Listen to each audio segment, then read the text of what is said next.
Hello there, welcome to the Saroy channel and welcome to my Omnibus series. I've got so many of these omnibuses that are going to come out so that you'll be able to listen to an hour's worth of stories, which I know you're going to love. You know, the thing is that telling stories is such a fine art, and it's something that was practiced hundreds of years ago when people didn't have the technology that we have today.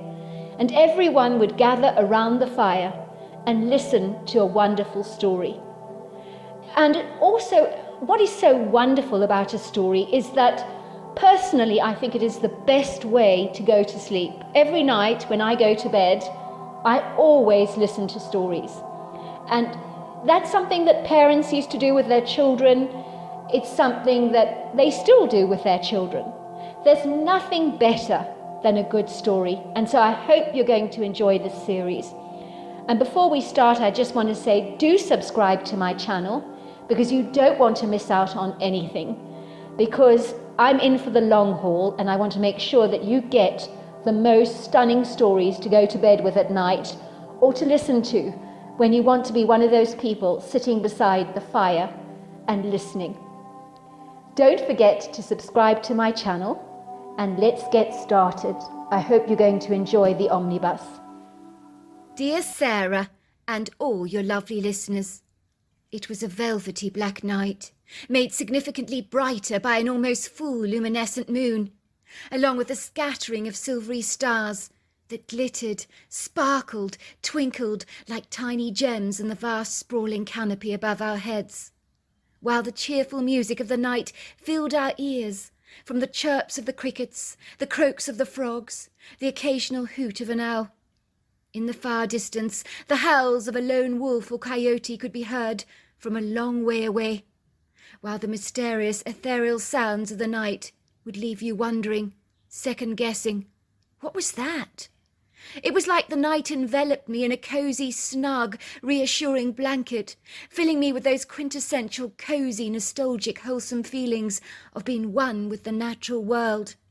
To make matters even better, we were sitting around a fireside on timber logs that were over 100 years old, that had been designed into really cool-looking chairs by the skilled sculptural hands of my grandfather, a masterful carpenter or artist, but certainly not by profession.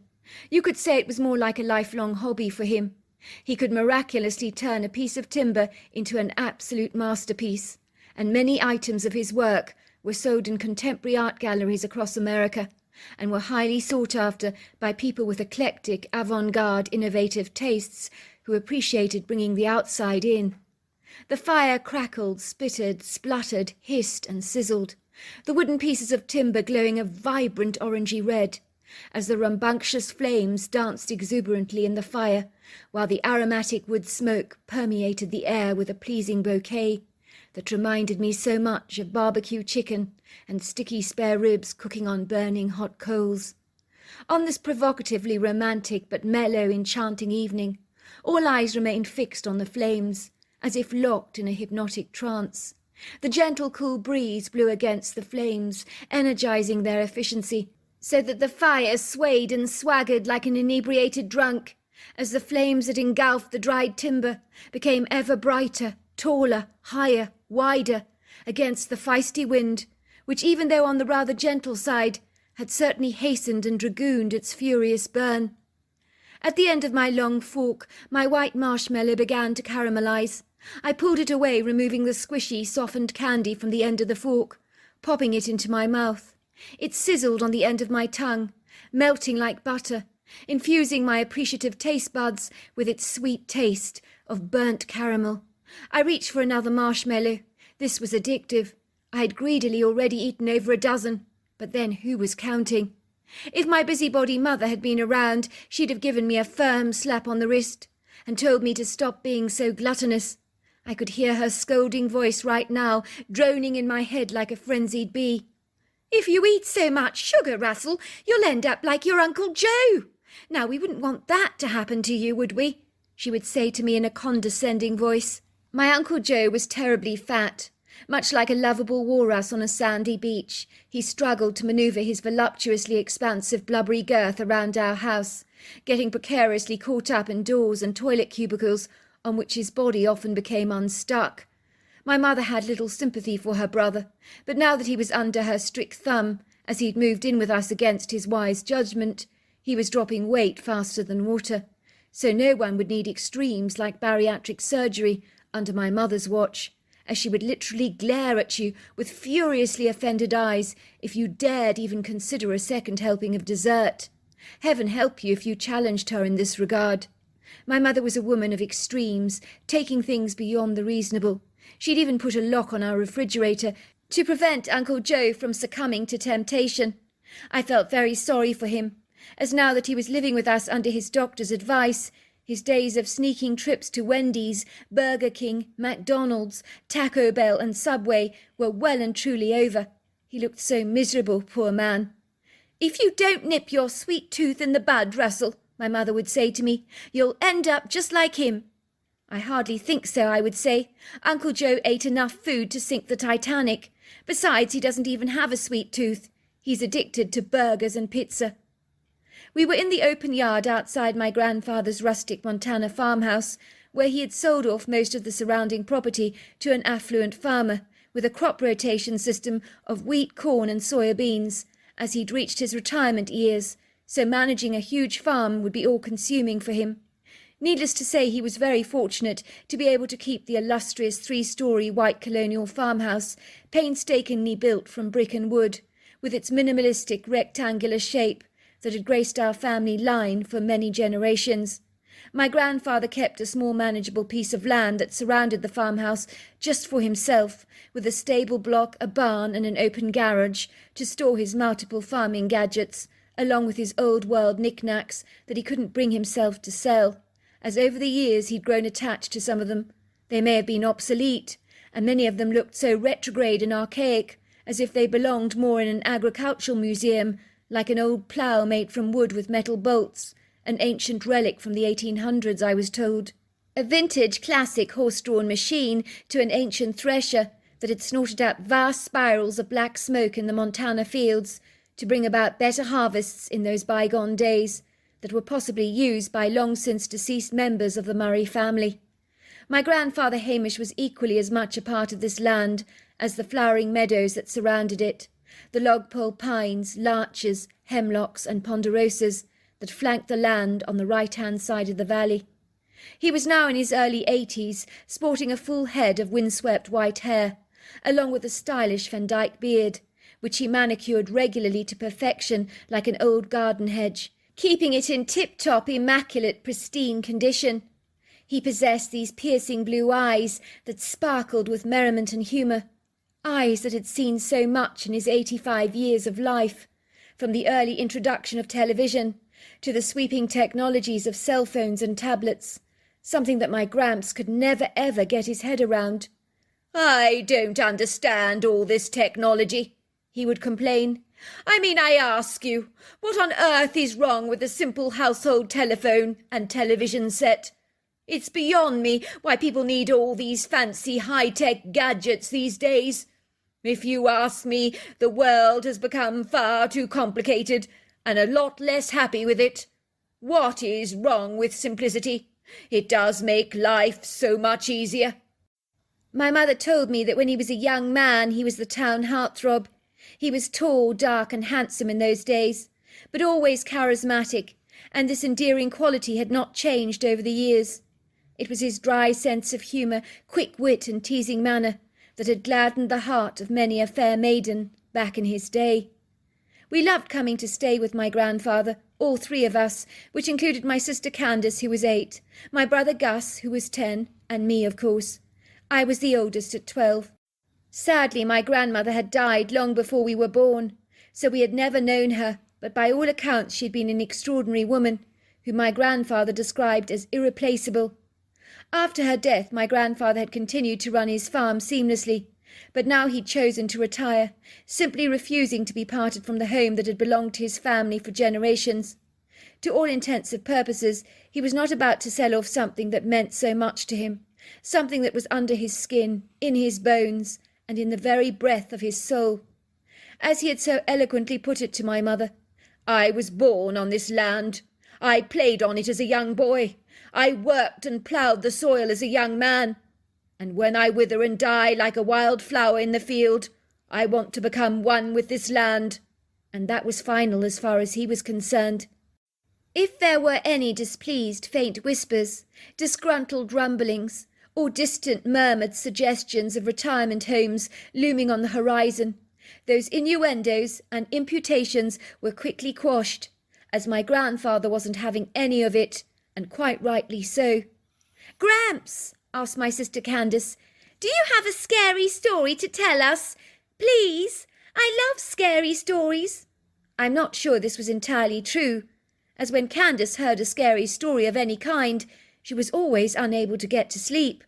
My mother would awaken to her frantic, discomposed screams during the night, where she boldly informed my mother that the monster in the scary story was under the bed now and about to eat her up. In the end, she would spend the rest of the night in my parents' bed, simply refusing to return to her own bedroom. All eyes focused attentively on my grandfather, as he was an absolutely fabulous storyteller, having grown up in a generation where storytelling was an art form, as eager families impatiently gathered together around an open fire, with hearts thumping with excitement, eyes solicitously focused in a voracious expectation on the family elder, as stories, tales, fables, and legends from American folklore were revealed to a gripping, impassioned audience. So invariably my grandfather's stories overshadowed any of my mother's books that she read us, about an angry caterpillar or a very disgruntled snapping turtle, for they seemed insipid, dull, bland, wishy-washy by comparison.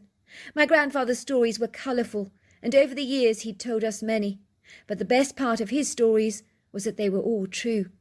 My grandfather's face gleamed under the light of the dancing fire, while his cornflower blue eyes twinkled. He was hesitant for a moment, his face twitching awkwardly, his jaw tightening, as if he was struggling with the conundrum of whether to share a story with us or not. I knew at once he had a story to tell. I was determined he would share it with us, even if I had to drag it out of him myself. "Please, Gramps," I begged. "Please, please tell us your story." My grandfather reached for a cigar from the upper pocket of his blue plaid jacket. I watched him remove the cellophane packaging as he popped the cigar into the edge of his mouth, which he then lit.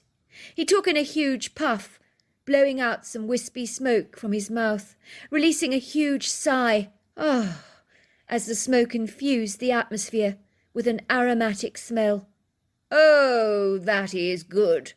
Very good. You want a story? Very well, I will tell you a story, and a good one too. But I worry your mother won't be very happy with me for sharing this with you. I'm very worried, Candace, that you might find it rather scary. I'm worried you might get nightmares." "No, I won't. I'm bigger now, Gramps, much bigger than I was before, and I can even sleep with the light off," she boasted. "Very well," my Gramps reluctantly agreed. "I'll tell you a story. It's about something that happened to me and my brother on this ranch when we were about your age at the time. I was probably about 11. "It happened here?" I asked excitedly. "Here on your ranch?" "Not exactly," said my Gramps, using his cigar to gesture towards the woods. "It happened over there." He looked at us for a moment and became very still. "There are things out there, things living in those woods that you can't even begin to imagine. There was a time that I would make fun of people who believed in fairies and elves, ghosts and anomalous creatures. But now I'm not so sure. I have an open mind these days to anything that people may say that they've seen, based on what I saw that spring day, on what seems like 100 years ago now." I sat at the edge of my seat, feeling the excitement welling up in my chest. What was my grandfather going to tell me? This was a story I wanted to hear. My two younger siblings seemed equally as enthralled. The marshmallow roasting had lost its appeal, had stopped and subsided. So apart from the crackling fire, all was very still, as we hung on to our Gramp's words with bated breath. "It was early spring," said my grandfather, "a rarely fine time of year. After a very cold winter, me and my brother Austin decided to go exploring in the woods. We always enjoyed playing in the woods. Something about the tall, statuesque trees, the indigenous animals, the pretty beguiling creek, it always engaged our attention. We decided to build a really rough shelter for ourselves, using fallen pieces of timber.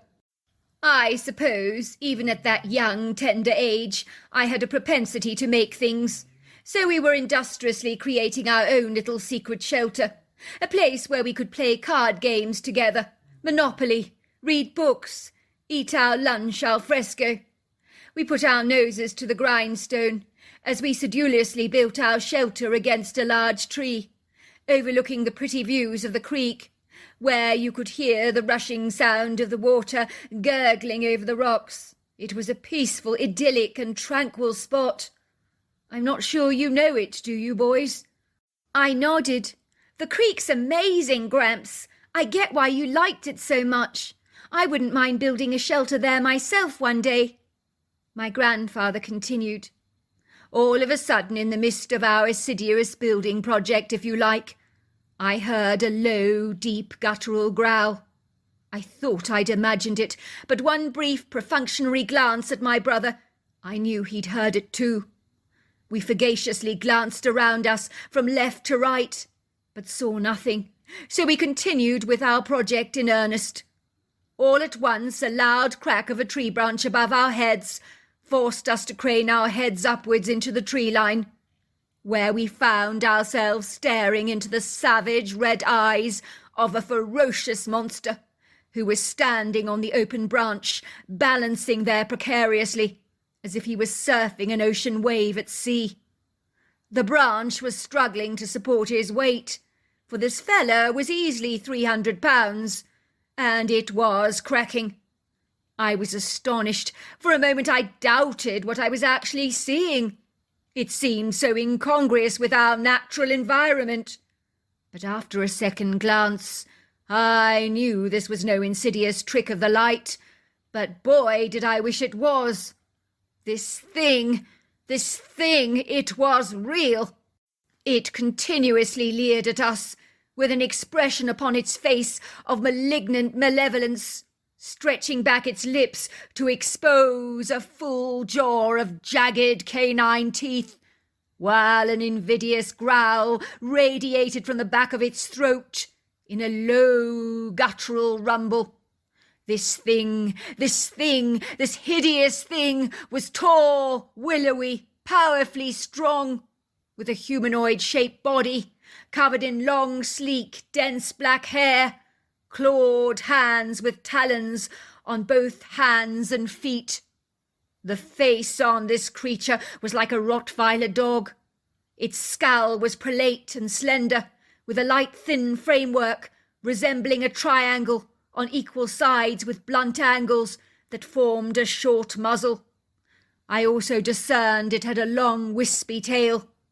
But what the heck was it? I couldn't fathom, for it seemed half man and half wolf, or half man and half dog. In truth, I couldn't decide which. Everything about this hideous, grotesque creature's demeanour was misanthropic and hostile. I was so frightened that I actually wet myself. I could feel the water dribbling down my legs, and felt very embarrassed, but that was the last of my considerations. I just remember saying to myself, "Oh my God! Oh my God! What is that?" My heart began to thump in my chest so fast, while my breathing sharpened and intensified. I heard a screaming sound filtering through the forest, and I wondered who was making such a god-awful, ear-piercing commotion. And that was when I realized, to my astounding astonishment, that it was actually me.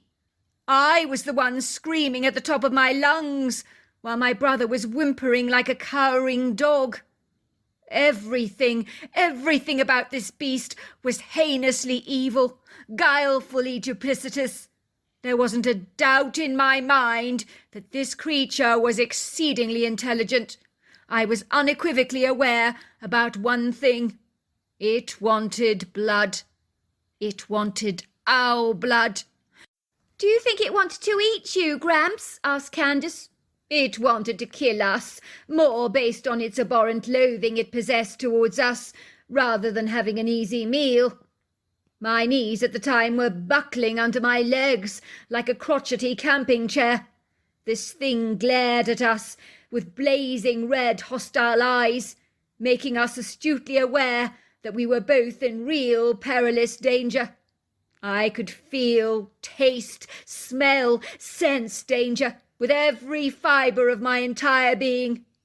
It was like warning sirens were screaming in my head, yelling at me to run and run for my life. The rumble in the back of its throat deepened, so that it seemed like in any second the creature would lash out and strike.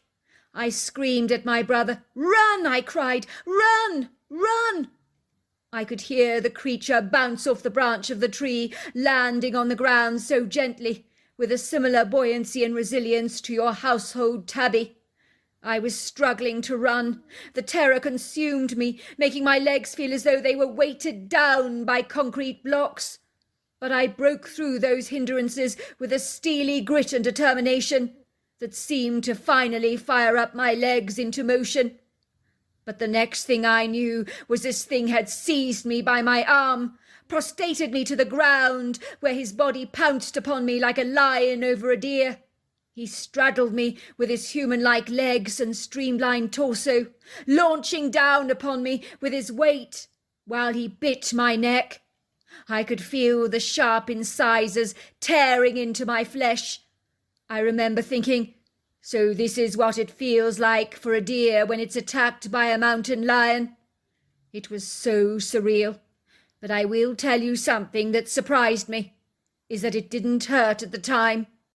Afterwards, it was a very different matter, of course, as the bite became infected and inflamed, like a Komodo dragon bite. So I was on antibiotics for a long while, causing me no end of grief and a whole lot of pain. My Gramps pulled back his plaid shirt to show us a deep-pitted, sunken, jagged scar on the right-hand side of his neck. I could hardly believe it. "Is that it?" I gasped, running my hand, marvelling the scar. "Is that where he bit you?" My Gramps nodded. "It's a beauty, a real war wound." My grandfather chuckled. I was crying. "No, please! No, please! Someone help!" My brother was screaming, throwing rocks at the creature, which was exceedingly brave of him. He could have easily just hightailed it back to the house, saving his own skin. But my brother was a brave boy. His hazel eyes were filling with tears. He was begging the creature, "Please leave my brother alone! Leave my brother alone!" My brother threw anything he could get his hands on at the creature, from driftwood to stones, anything. The humanoid dog was growling at him warningly, so much so that it nearly left me in order to chase after my poor brother. I was certain I was about to die, but I put up a big fight, oscillating my arms and legs, trying desperately to wiggle my way out of his firm, powerful clutches. But alas, I was completely submersed under his weight, as I was about 70 pounds at the time, and he was easily 300 pounds or more. All of a sudden I could hear this huge roar, accompanied by the chaotic, earth-shattering sound of thunderous feet pounding across the forest floor as everything vibrated and boomed, while branches snapped and cracked. In a trice, the monster that had attacked me was being pulled off my body, like a rose beetle from a rose, by something a hell of a lot bigger than he was. But what? That was the question. What? And that was when I saw her. Nothing in my wildest dreams prepared me for what I was seeing. This thing, which I now know to be a Bigfoot, was covered in long, flowing white hair. She was absolutely enormous. This dog-like humanoid didn't stand a chance against her. I scrambled hastily to my feet, but I couldn't run away. I was mesmerized, transfixed by the sight of these two powerful creatures engaging in a fight. It was an aggressive altercation, a warmongering fight, like watching two pugnacious pit bull terriers tearing into each other's flesh, fighting to the death. Only a hell of a lot more fearsome than that, for this dog-like humanoid put up an assaultive fight against the white-haired Bigfoot, which made a pit bull attack seem positively like a walk in the park or a cool breeze. I remember his powerful razor-sharp claws were lashing out fiercely at her, but they kept getting tangled up in her long hair. He kept making snapping noises with his mouth as he tried to get his teeth into her flesh, but her hair was always in the way. He was getting mouthfuls of it. This white Bigfoot held him down to the ground with an overlong arm, straddling him down with her hefty legs, sitting directly on top of him, crushing him under her sizable weight, as I could hear him groaning in agony. But I didn't feel an ounce of pity for this fractious beast, not an ounce. She glanced up at me, pointed to a stone, which was very heavy, but I managed to pick it up and brought it over to her side, feeling reasonably confident and assured that she was going to kill this nasty thing for us. I was not disappointed, or rather, me and my brother Austin were not disappointed. With her overlong arm using brute force, she bludgeoned his head as if pounding lemongrass with a pestle and mortar. I heard a moan, "Oh!" and then there was nothing but silence. Beautiful, beautiful silence. But the Bigfoot continued to hammer, crush, wallop away at the head of this humanoid dog, long after it was dead. I could see she was furious with it, as if she was acquainted with the likes of him, and despised him to her very core. I noticed there was nothing left of the obliterated skull, but just a pulverized mush of dark brown fur, brain matter, blood and goo. A grisly sight indeed, and not for sensitive eyes, I can assure you of that. The white Bigfoot studied us through her kind, deep-set dark eyes, and we were very struck by how human she appeared. Her face looked like a woman, weathered by the elements. Her brow was heavily furrowed with wrinkles. Her deep skin was almost a leathery salmon pink colour. I would say she was about 9 foot tall, 3 foot wide across the shoulders, possibly 900 pounds. Solid, burly, as heavy as a piece of farming machinery, covered with hair similar in colour to a polar bear. Actually, it really was quite beautiful. It gave her a ghostly, ethereal quality. It was long and flowing, but much more like human hair, and quite dense except on her knees, on her palms, and on her breasts. She glanced up at us. It was as if she was saying, "Are you all right?" My brother got the very same impression, that this is indeed what she was saying. I was definitely struck by her intelligence and her genuine compassion. I'm in no doubt that she was watching over us with a mother's protective instinct. We both said, "Thank you, thank you." I'm certain she sensed our gratitude. She nodded, grabbed the strange dog-like humanoid, thrust his limp body over her shoulders like a huge sack of potatoes, and was gone from our sight. But when she moved away, it was like she floated on air. She was so graceful. For weeks, me and my brother were terrified to go back into the woods, in case we should encounter one of those hideous dog-like humanoids again. As if we'd seen one, maybe there were more. In the end, it was Austin that made me see sense. He said if the white hairy lady was still out there, then we could always be safe when we were in the woods, because she would have our backs, and nothing would be able to defeat her in a fight or an attack of any kind. It seemed he was right, as we resumed our play in the woods, having no trouble at all. We even got the impression we were being watched, but we sensed it was the white lady, making absolutely sure we were both safe. What did your mother say about the bites on your neck? Well, she was mortified naturally, but when we told both our parents our far-fetched story, they found it too incredulous to actually believe. I heard my mother whispering to my dad, "I think they've encountered a bear." Our story seemed too nonsensical to even fathom, so I guess they just didn't buy it. Yet it was very clear that I'd been bitten by something quite substantial, with a very filthy mouth, based on the level of infection I acquired. Did you ever see the white Bigfoot again? As it happens, we did.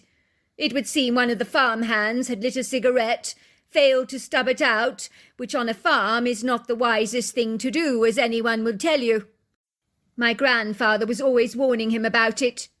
"If you continue not to stub out your cigarettes after you've smoked, you could set my farm alight. It's a very dangerous habit," he warned the man, who was indifferent to my grandfather's complaints. I remember one night when I was lying fast asleep in bed, I awoke with a start to hear our house was being heavily pelted, not by rain, but with showers of inoffensive stones. My father was grumbling, "What the heck is that?" as he climbed out of his bed. We were all looking out of the window to see who it was that was throwing stones at our house, but it was dark outside, difficult to see anything. I leaned out of my window, and that was when I saw a flash of white. It was the white Bigfoot. She pointed to me and towards the horse stables, and that was when I saw the fire rising up in the distance and smelt the billowing black smoke. I shouted, "Mum! Mum! Dad! Dad! The stables are on fire! The stables are on fire! The horses! The horses!" I could hear my father mumbling angrily under his breath, "Bloody hell! I knew that man would set fire to those stables some day, and he's gone and done it."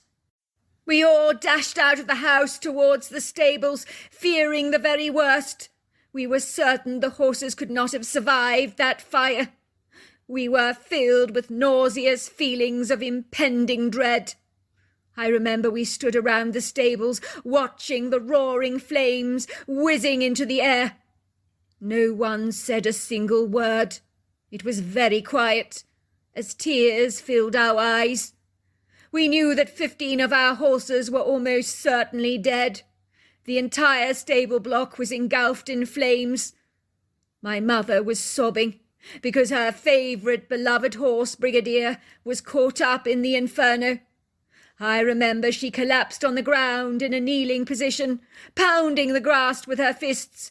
She was howling, "My baby, Brigadier! Oh, my Brigadier! Oh, my Brigadier, he's gone!" My father went to call the fire brigade, while me and my brother sobbed inconsolably, for we loved the horses very much. Then in a distant meadow we heard the whinnies of our horses and ran over to the meadow, and all 15 of them were there. Granted, they were shaken, but no worse for wear.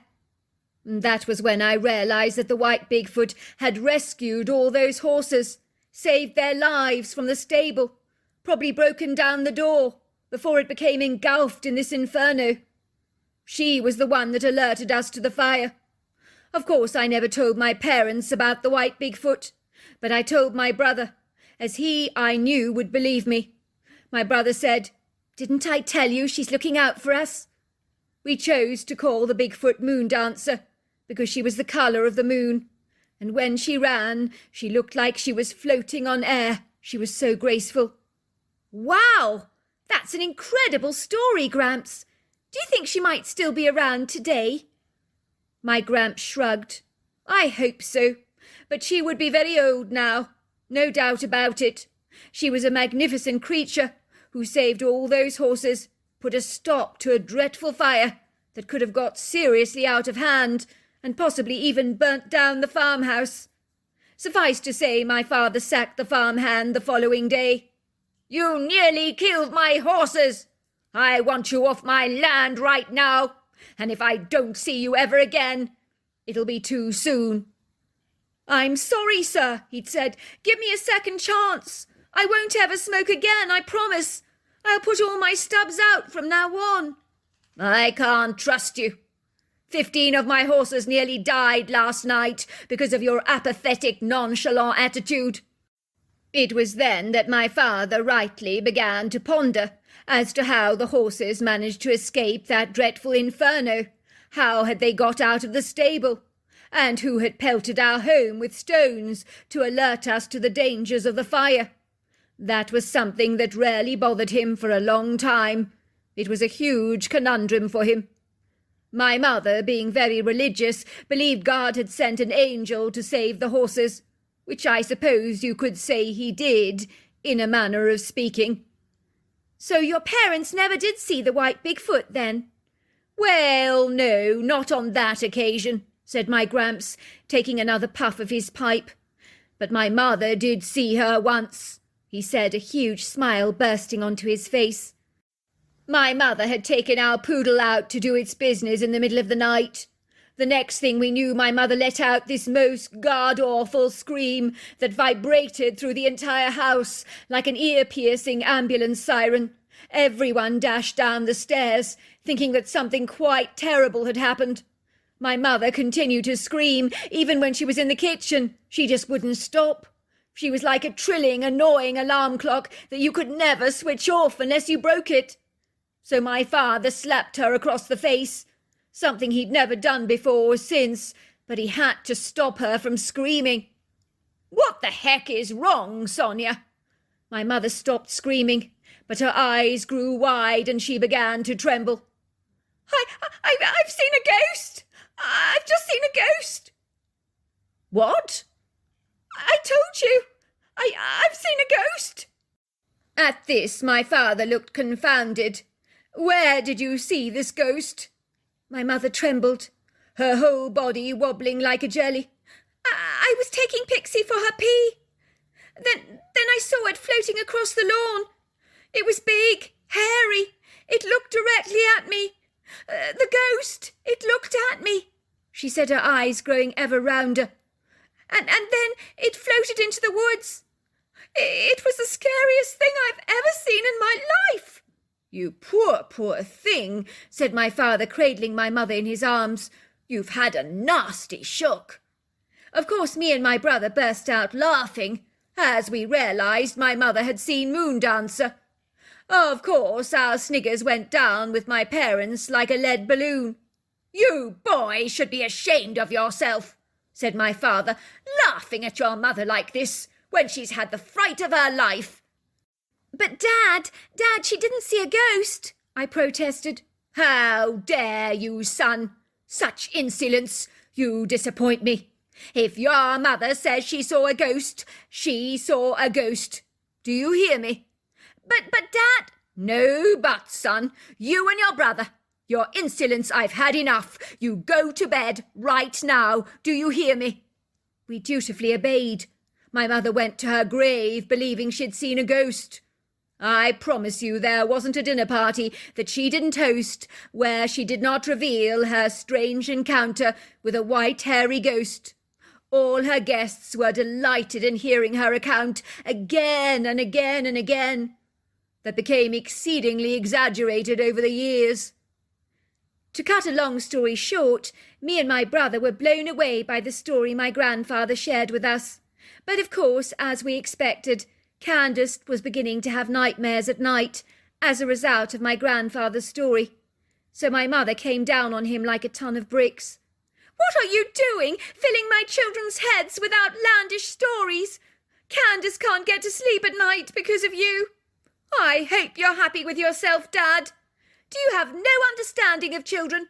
Why can't you read them decent books that are safe, like The Angry Caterpillar or The Snapping Turtle? That's what a kid wants to hear. Not monstrous human dogs galloping through woods attacking children. My mother was wrong about that, because the story my grandfather told me was the most incredible story I've ever heard. So there you are. That's my story.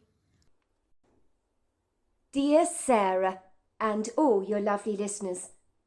My grandfather gazed up wistfully at the stars in the velvety black sky, of which there were so many. too many to count. Then he dropped his steely gaze and stared at the frolicking flames bouncing over the wood in the fire pit, as the fire merrily crackled and popped, and red flames sparked between the blistering wood. My grandfather knew he had an audience, as I'd invited my 3 friends, James MacFellin, Thomas Maxwell, and Ernest Farrell, over to my home for a sleepover, and we'd been permitted to camp in the yard only about 50 feet away from the house, so that my grandmother could keep her beady eyes on us. My grandfather, like so many from his generation, was a great storyteller, for he came from a time where storytelling was the most reliable form of entertainment, and from when I was very little, I preferred to listen to my grandfather's story than to anything on television, as what he had to tell us was infinitely more interesting and captivating, always holding our attention. As soon after his story, me and my friends would still be talking about the things he told us, and I cannot say the same for any television program that we watched at the time. Me and my friends were not sure what story my grandfather would tell us this evening, for he had so many stories in his repertoire, of both fictitious and true stories, and usually we were open to hearing anything, providing, of course, it was entertaining. And when you are sitting by a campfire eating s'mores, you are looking to be entertained. It was so beautiful out there in the yard, surrounded by the comforting sounds of nature, which included the orchestra of crickets and frogs, along with the occasional distant hoot from an owl. But out here in Appalachia, we were perfectly accustomed to hearing animal sounds that we could not always identify. Hauntingly airy, spooky sounds that might make a city dweller wake up in bed with a start, with their hair lightly standing on end, as they pondered to themselves, "What the hell was that?" Me and my friends, having been born and bred out here, we'd become used to the abnormal and the idiosyncratic, crossing the threshold of our lives, more often than we care to mention. If you'd lived out here for long enough, you'd likely have a story to tell of some kind that erred on the side of the unusual. I was 9.5 years old to be precise, when my grandfather told me and my friends his story. I had a sense that out here, surrounded by the all-encompassing wilderness, there were probably things living in our midst that we were completely clueless about.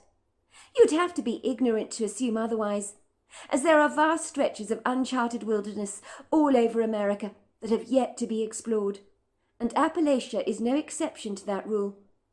Over the years, people from many generations here in Appalachia have stories to tell of unusual cryptid creatures, ghostly entities, and strange light orbs that are seen floating through the woods. There are so many unusual stories, in fact, that literally the unusual is not that uncommon in this part of the world. On this pleasantly serene night, a soft, gentle wind blew against our faces, as our eyes focused on our grandfather, who had lit up his pipe and was blowing puffs of billowing white smoke into the atmosphere, so that it dissipated in the wind. I used to love the aromatic smell of my grandfather's tobacco, and even when I think of that smell, it becomes quite nostalgic for me. My grandfather was in his 90s. He was 20 years older than my grandmother, so the generation gap between the two of them was substantial. So it was a given that my grandfather would go long before my grandmother, unless, of course, fate had other ideas for them. Their unlikely love story began when my grandmother was charmed by the attentions that she'd received from an older man. Within days of meeting my grandfather, she got married to him, which is just as well, or I might never have been born. My grandfather popped the question to my grandmother on the second date. I think he said something like, "I think the two of us would fit together very nicely. Do you fancy making a go of it?" My grandmother said she needed to think about his proposal, because it had caught her off guard. But at the end of the dinner, she had said to him, "Why not? I kind of like you. There's no reason why it couldn't work." My grandfather thought that that was a promising start to a brand new beginning. So yes, he was much older than her, but back in the day it was quite the compliment for an older man showing you interest, if you were younger, that is. I think it made my grandmother feel sophisticated and mature, as all her girlfriends were dating men of similar age to themselves, and were envious of the attention my grandfather lavished on her, as he was a very handsome gentleman.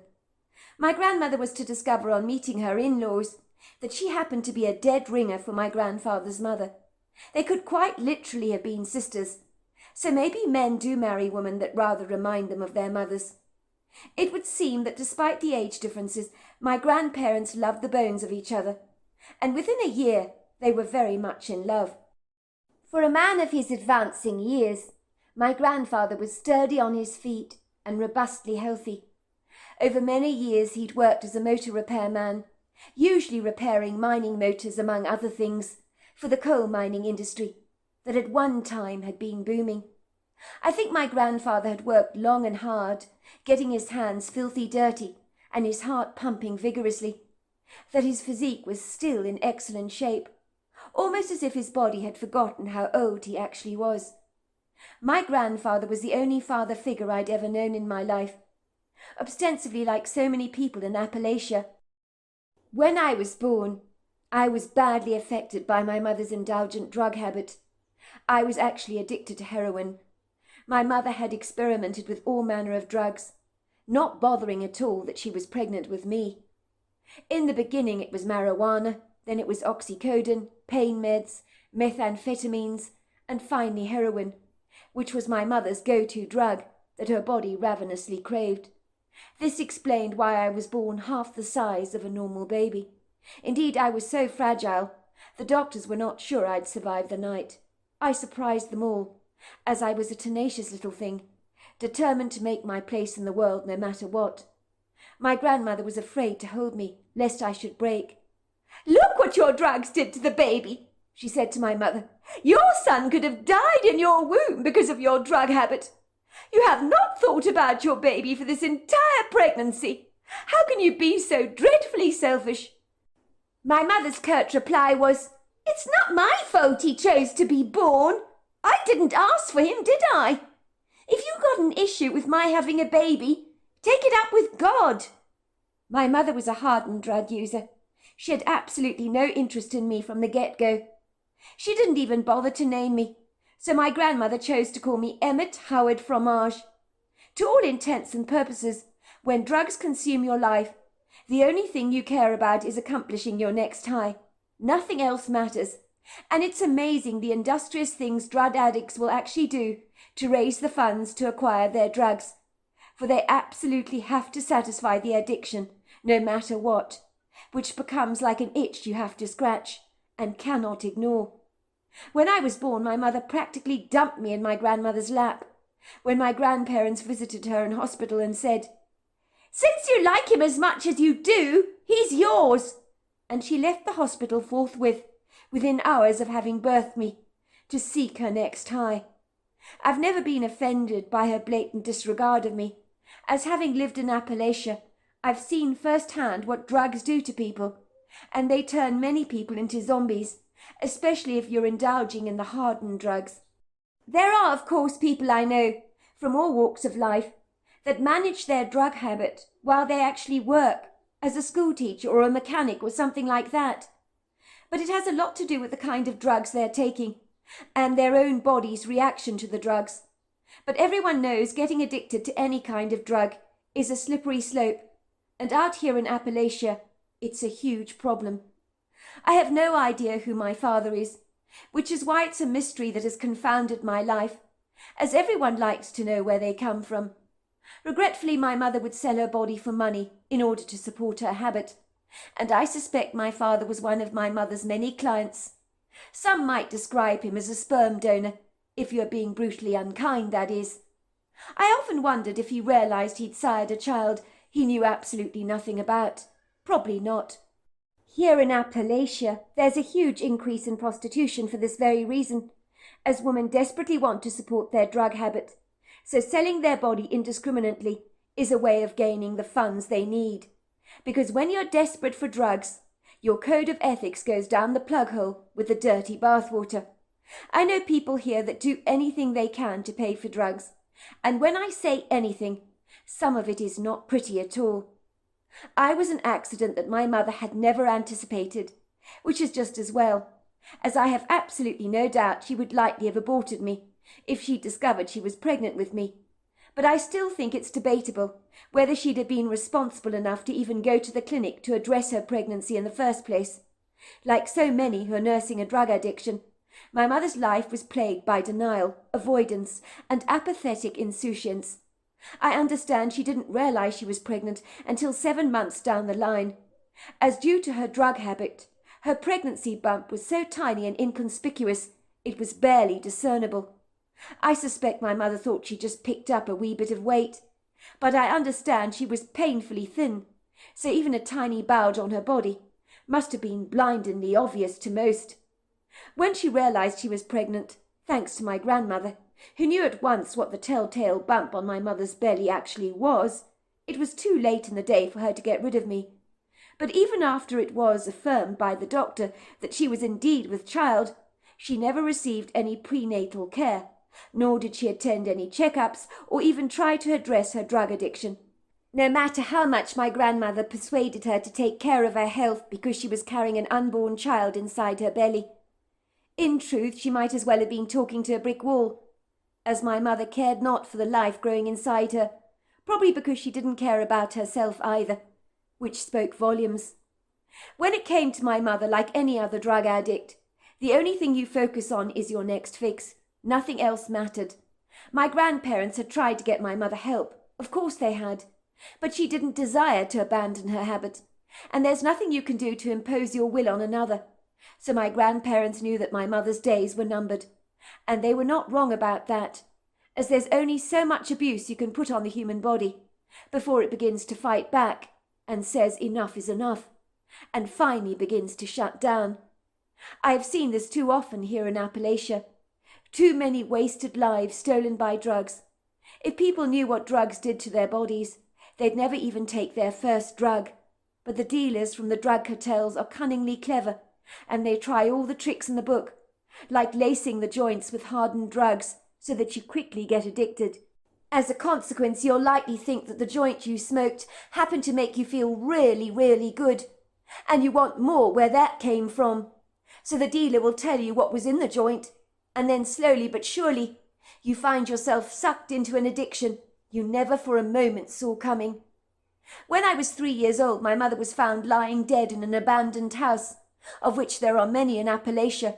By all accounts, when the coal mining industry sadly went into rapid decline, which was the lifeblood of a once thriving, prosperous community on which so many people depended, boutiques, restaurants, diners and coffee shops folded.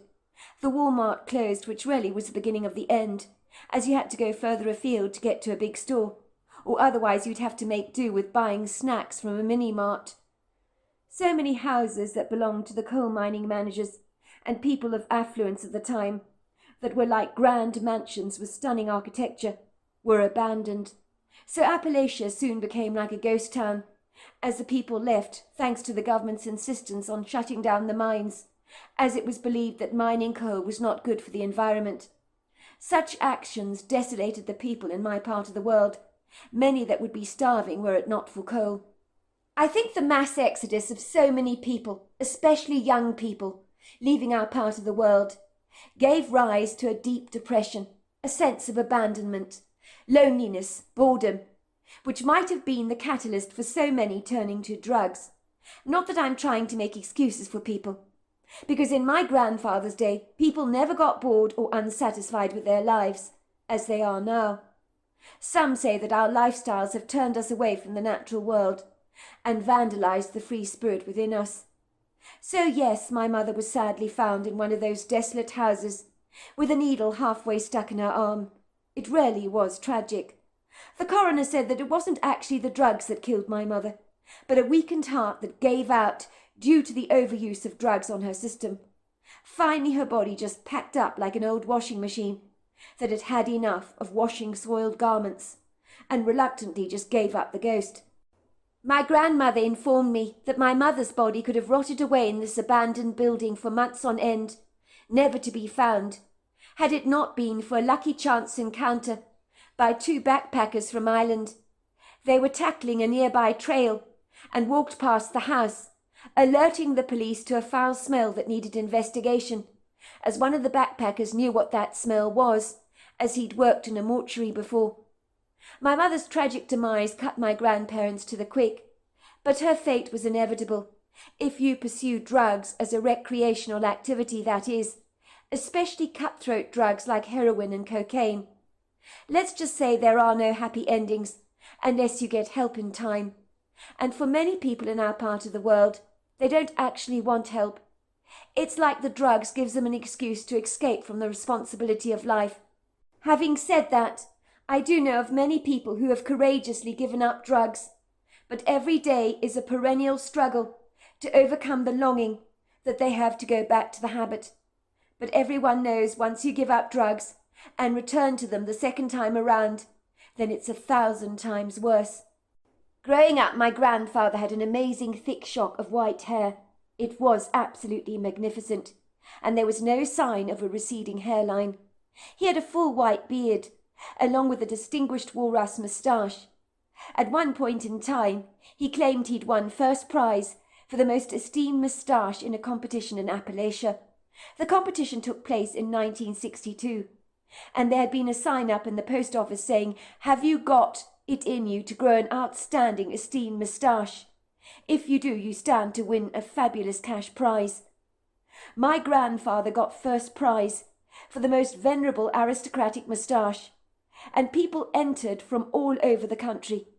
And with the money he was able to buy a stunning-looking black book, which he kept running for over 40 years.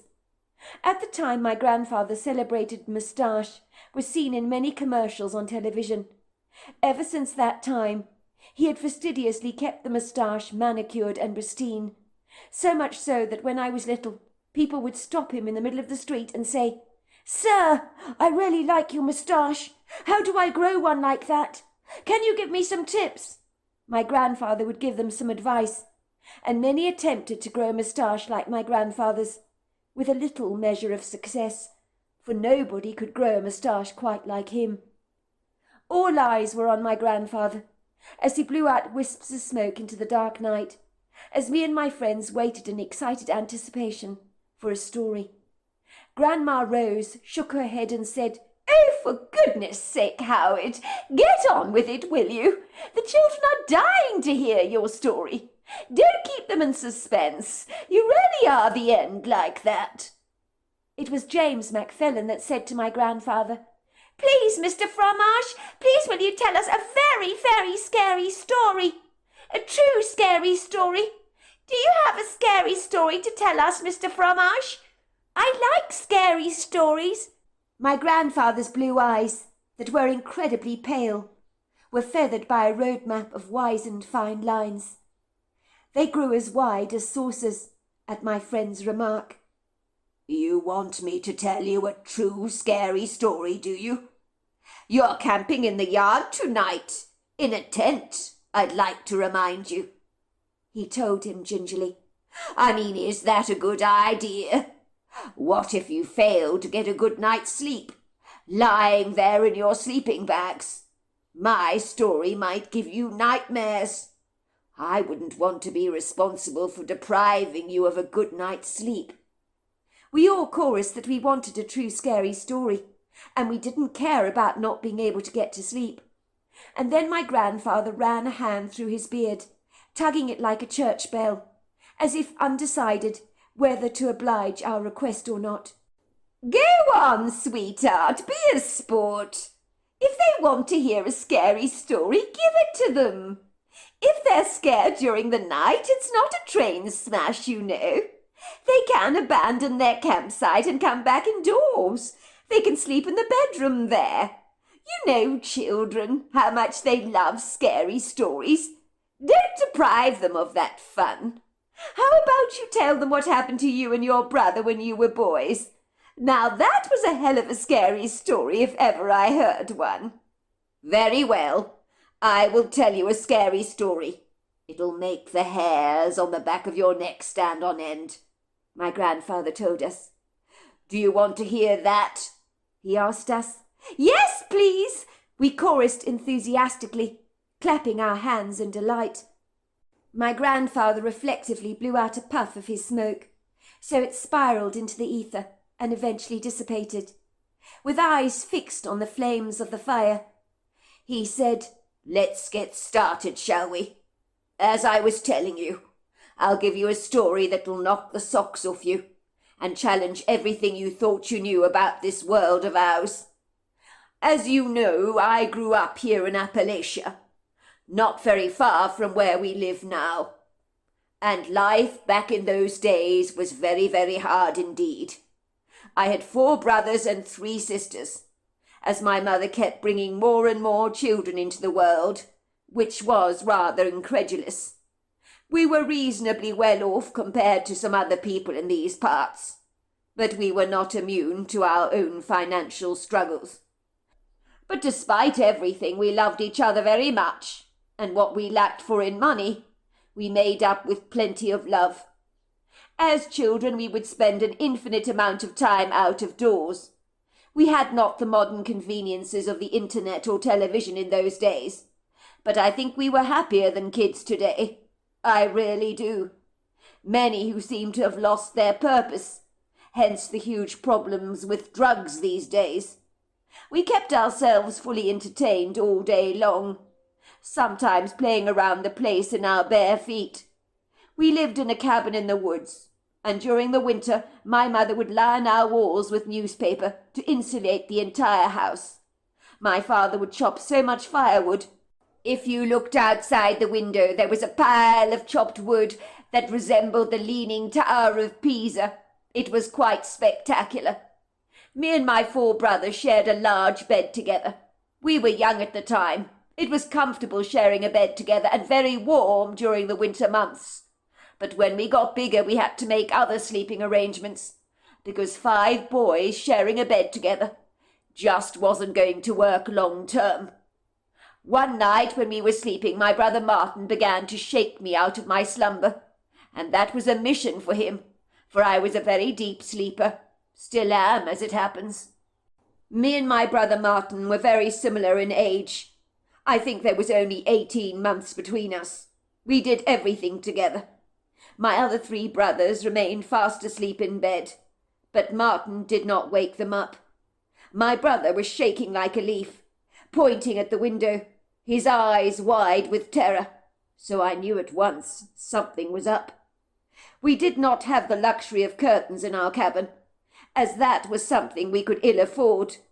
It was a bright night, thanks to a full moon subduing the darkness. "What's wrong?" I asked my brother. He failed to answer my question, but continued to shake. I looked up towards the window, as that was where my brother was looking, and then I was filled with terror, as my heart began to boom in my little chest, and every hair on the back of my neck was standing up on end. My first thought was, what the hell is that? For I saw a huge human-like face peering in at us at the window. I do remember the face was huge, the forehead heavily wrinkled, the eyes hooded and deep-set, and the aquatic nose very flat. But this being, whatever it was completely covered in hair, and was substantial in size and girth.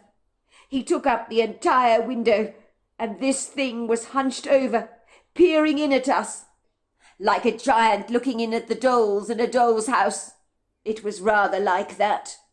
We felt conspicuously small, very vulnerable. We knew this thing had to be huge. He was pressed against the window, his nose smudging that glass pane. And when I saw the intimidating large face and the wide dark eyes, I screamed in terror. So I woke everybody up in the entire household without apology. My father came barreling into the bedroom with a shotgun in his hand. He was out of breath, his whole body shaking like a leaf. My screams were apparently that dreadful. I think he thought I'd been attacked by something, only to discover that I was screaming at what he perceived was nothing at all, but probably just a figment of a highly fertile, inventive, childlike imagination that could entertain all kinds of incredulous inventions. I knew very differently, of course. So did my brother. I suspect he was not best pleased to be woken up in the middle of the night, to have his sleep disturbed by my hysterical outburst, and seemed far from amused by the incident. So were my 4 brothers, who woke up in a state of panic and started screaming in response to my screams. They were wondering what was going on. My older brother, who was easily spooked, was also crying. "What the hell is all this commotion about, Harold?" asked my father. All I could do was point at the window. "What on earth is going on in here, Harold?" asked my mother, who entered the room looking like someone had punched her brutally across the face. She appeared bewildered and thrown out of her comfort zone. Her troubled brown eyes were wide with concern. "Me and your father, Harold, we thought you were being murdered, son." She patted her chest as if soothing her heart. "Oh, goodness, you scared me, sweetheart. Please don't ever scream like that again. I don't think my heart could handle it. What on earth is wrong? Did you have a nightmare or something? You look spooked. Your face is so white. You're shaking." My mother took me into her arms to try and console me. She rocked me gently against her chest. There, she said gently. "I know nightmares can be alarming, but you're safe now. But don't ever do that again, love. Oh, you gave me the shock of my life." "It wasn't a nightmare. There was a face at the window. I promise you there was a face at the window. This thing, it was so big. It had such huge eyes, black eyes. It was looking in at us. It was very big." My mother released me from her hold and promptly walked over to the window, looking out of the glass pane. "Honestly, Harold, love, you do worry about absolutely nothing. I can assure you nothing is there. It must have been your imagination, or you've just had a very vivid, lucid nightmare, that's all. You'll be surprised how graphic our imaginations can be at times. I'm sure it was absolutely nothing. Do you know, when I was your age, I was scared of my own shadow. Now, why don't you go back to sleep? How about I tuck you up into bed and read you all a nice story?" "But there was a face at the window," said my brother Martin. "I saw it as well. I was the one that saw it first, and I pointed it out to Howard. It was there. We're not making it up, Mummy. Cross my heart. Hope to die." At that startling revelation, my mother's brown eyes met my father's blue ones, and a silent communication ensued between the two of them. My mother looked nonplussed, because the two of us had the same nightmare, and that made no sense to her at all. "You must never talk like that, Martin," my mother scolded. "Your word is enough for me. I don't want you swearing in the name of the Lord.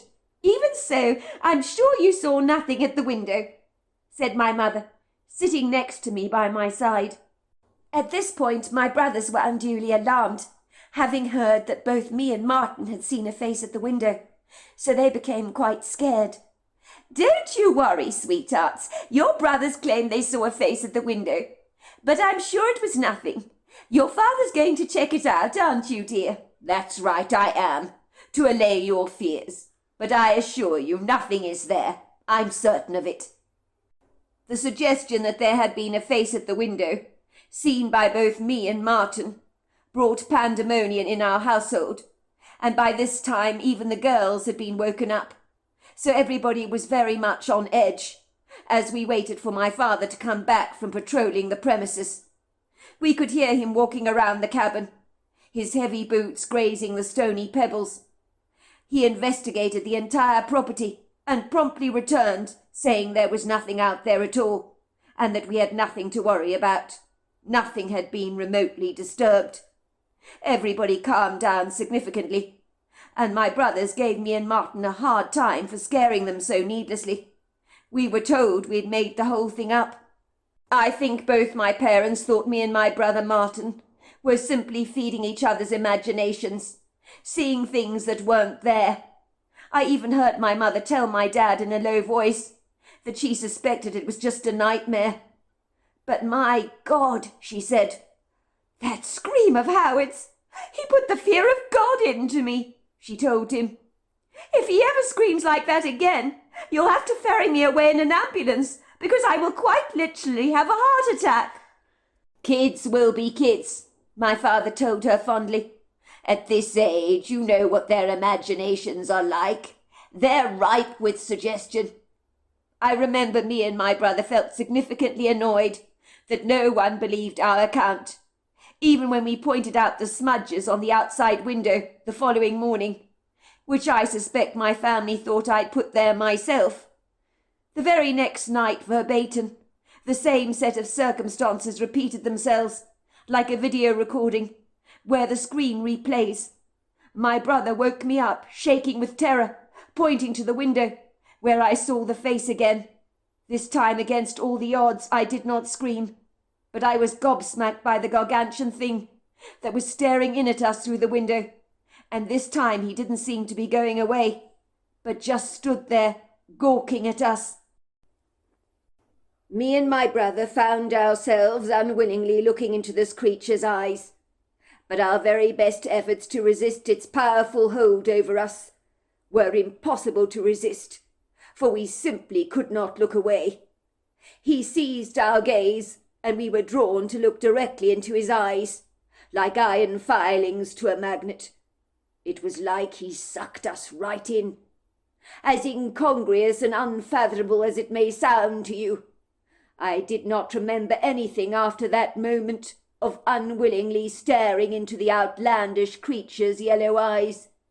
It is almost like my memory was completely wiped out and annihilated, for I went as blank and as empty as a computer screen that has lost all its data that is impossible to recover. All I know for certain is that me and my brother Martin found ourselves wandering around in a foggy daze in this old abandoned quarry, which dipped into the ground like a dried-up old riverbed, surrounded by overhanging weeping willows on every side. I remember thinking to myself, this is a vivid, very lucid dream that feels so physically real, until I realized, after I snapped out of the ambiguous foggy blur, that this was no dream at all. Me and my brother had no way of knowing how on earth we'd got here, for indeed if we'd walked here all the way to the quarry, we could not possibly have done this in a state of unconsciousness, for even if we were sleepwalking, we would likely have come into some kind of physical trouble along the way, with all the dips and nooks and crannies in the ground, not to mention the rocks bespeckling the path in all shapes and sizes. We believe the creature with the human-like face had masterfully hypnotized us in some way, for we would never have willingly crept out of the cabin in the dead of night to go exploring the quarry, which was a good 40 minutes from where we lived. Miraculously, our feet were perfectly clean, but our pyjamas were not doing so well. They were badly torn up by thorny briars.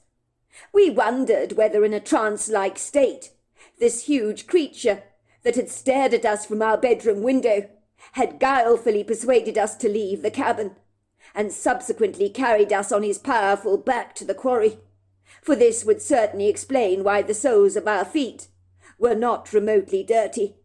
But why on earth would he do something like that? To serve what purpose and what end? That was the $100 question we asked ourselves.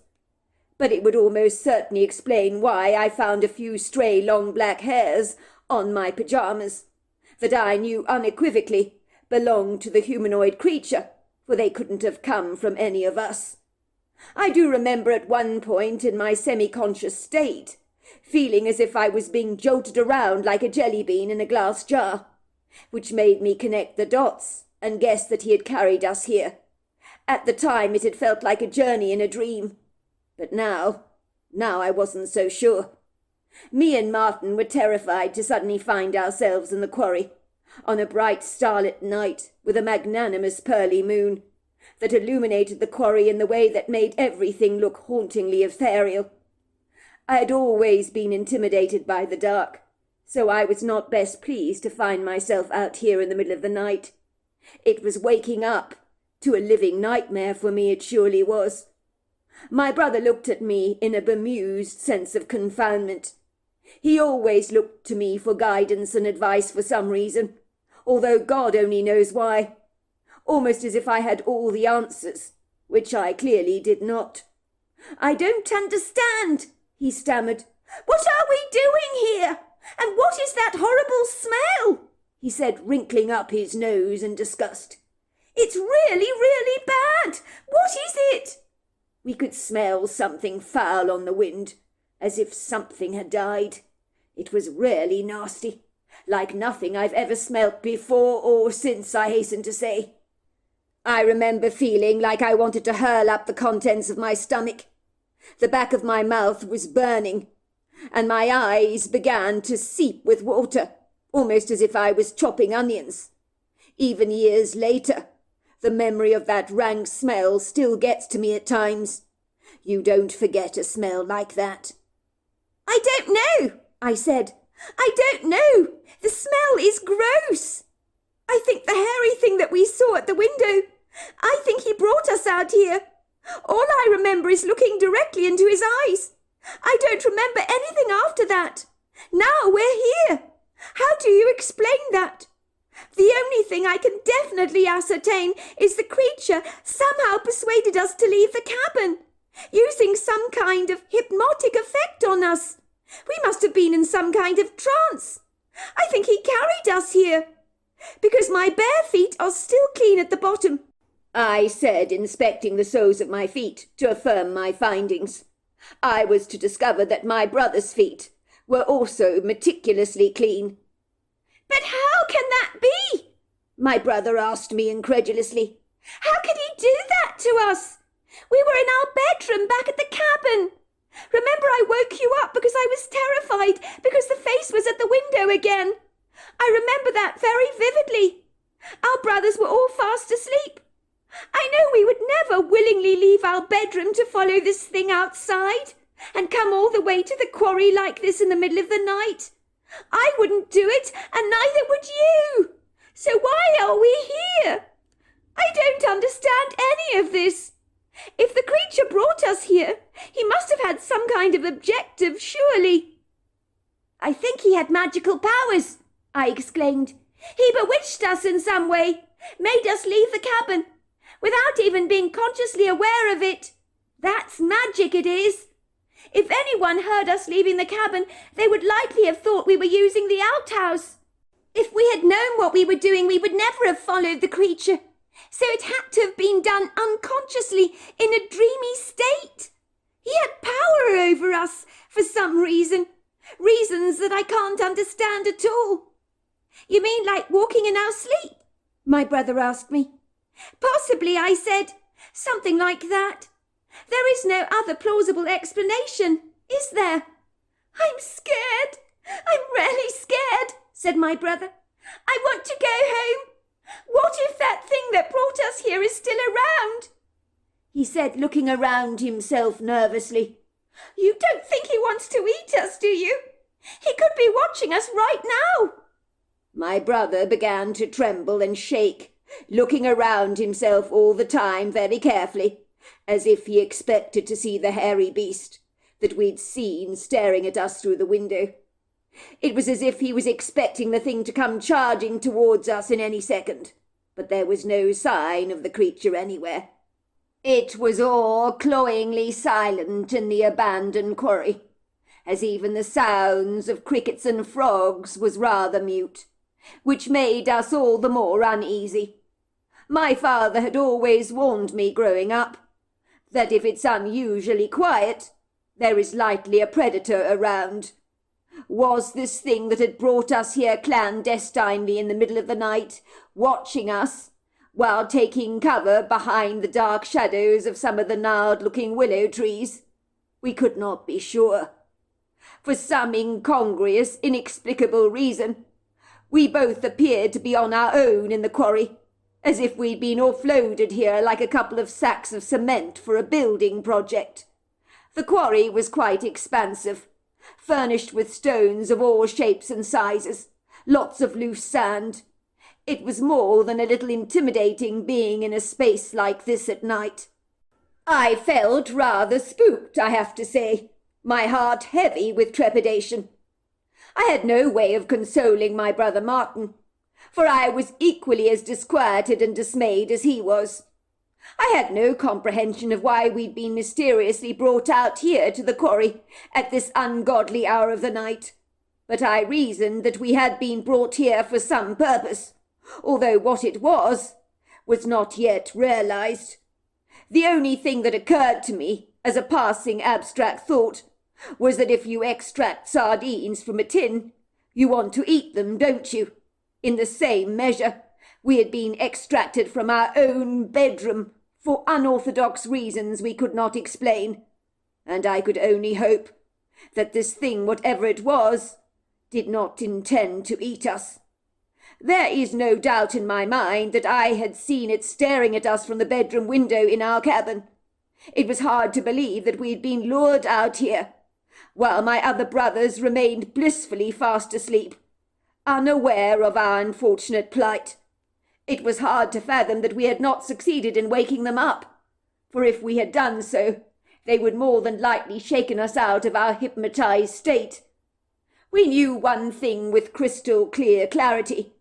We needed to get a hell away from this abandoned quarry, as quickly as possible, to make our way back to the cabin, under the cover of darkness, hiding among the shadows along our way home, to make ourselves as inconspicuous as possible. We wondered what had become of the strange idiosyncratic creature with the human-looking face that had lured us out here. Was he pottering around in the background, waiting to pounce at an opportune moment? We could not be sure. Maybe he was like our tabby cat at home, I thought, who liked playing and toying with his live food before he actually ate it up. Or maybe bringing us out here in the middle of the night was like a fun game to him. Perhaps he wanted us to play hide and seek together, and then he'd find us. I knew it was a 40-minute walk on foot to get back to the cabin, but thankfully we did know where we were, which was an advantage, as over the last year we'd played at the quarry over a handful of times with our brothers, in secret against our parents' advice. My father did not like us playing at the quarry. He believed it was dangerous, as the ground, he reckoned, was somewhat unstable. We had ridden over here often enough on our bikes, so we knew the area alarmingly well, but we'd never navigated it in the middle of the night like this. By all accounts, it would be easy to get terribly lost, as Appalachia is full of green, hilly valleys, winding roads and ubiquitous trees everywhere. So if you didn't know where you were going, you could find yourself in lots of trouble. We knew if we wanted to take a shortcut, we'd be forced to walk through the woods, which was very creepy and menacing at this time of the night, although the trees would likely cloak our presence and give us cover. Irrespective of this fact, it was a reasonably bright starlit night. The tall, lofty trees would likely steal the moonlight away, so that our walk home would be even more hazardous. We'd be fumbling around gawkily in the darkness, carelessly tripping over tree trunks and branches, getting our feet tangled up in gnarled roots that jutted precariously through the ground, crashing into thorny briars with their knife-like thorns that would lightly, callously rip through the fabric of our pajamas, and in the process upset my mother, who did not like us ruining our clothes. But it was too late for that. Our pajamas were already ruined. We were rather lucky that in those days we were so used to going around bare feet, so the bottoms of our feet were as tough as old boots, that even thorns that bludgeoned through the ground, through the soles of our feet, were like slippery knives that we simply did not feel. We were both poignantly aware that in the dead of night anything could be out there. We had no means of protecting ourselves, should we encounter the hairy creature that had brought us here, or another predatory wild animal. So we were worried that we might eventually become an easy snack, and the thought filled me with great dread. At the forefront of our mind was one dominant thought, overtaking all other considerations, that trickled into our thinking. Was that creature that had lured us out of the cabin still skulking around somewhere, furtively watching us? Would he discreetly follow us when we left the quarry?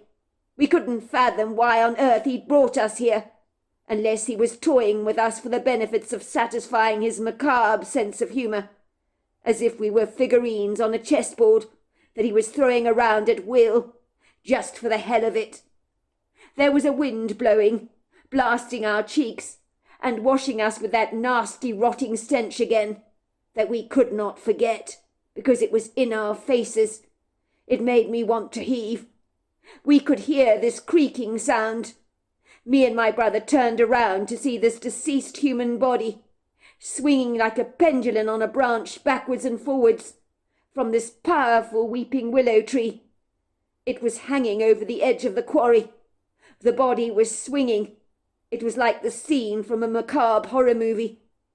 It was the scariest thing I have ever beheld, for a man had hung himself with a thick noose around his neck.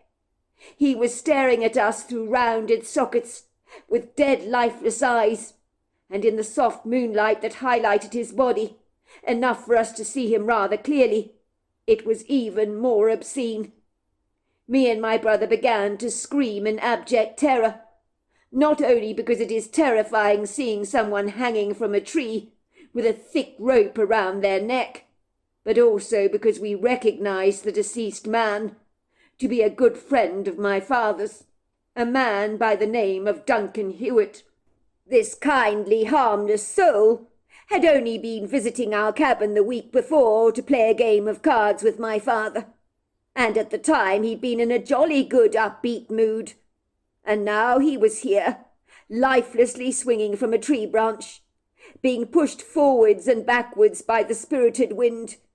He was clearly dead, and we realized that the funky smell came from his decomposing corpse, that might have been hanging there for at least a couple of days for all we knew. All of a sudden we heard a shuffling sound, along with the cracking and popping sound of ponderous feet, walking over leaf litter towards us. I began to quickly panic. I instinctively knew that that monstrous Herculean-sized creature, with a face like a man, had come back. Sure enough, he was there, larger than life, emerging from the back of one of the trees like a dark, shadowy, ghostly spectre. I now know the creature to be a Bigfoot, but back then I had no comprehension of what he was, and to say that he was the most intimidating creature I have ever beheld is not an understatement, despite the fact that he was remarkably human. But that was no consolation, given his vast size. He was standing there looking at us both through his huge yellow eyes, that were that colour due to the eye shine he was giving off. In that moment I have never been more petrified in my entire life, as this Bigfoot was standing only yards away from us, and in his formidable, fearsome, awe-consuming presence I felt as fragile as a little bug that could so easily be crushed under one of his powerful feet if given the chance. I did want to scream, but nothing came out of my mouth. It was like I had a piece of coal stuck in the back of my throat. A voice inside my head told me to run, but it was as if I was anchored to the ground like a boat to its mooring place, so that any desire to escape was completely obliterated from my inability to move.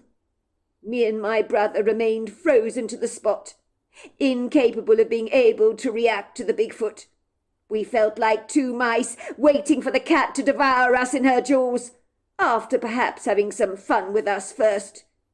Try as we might to turn our heads away from the Bigfoot and look away from his eyes, our attention was drawn straight into them again, with a magnetism we were unable to overcome.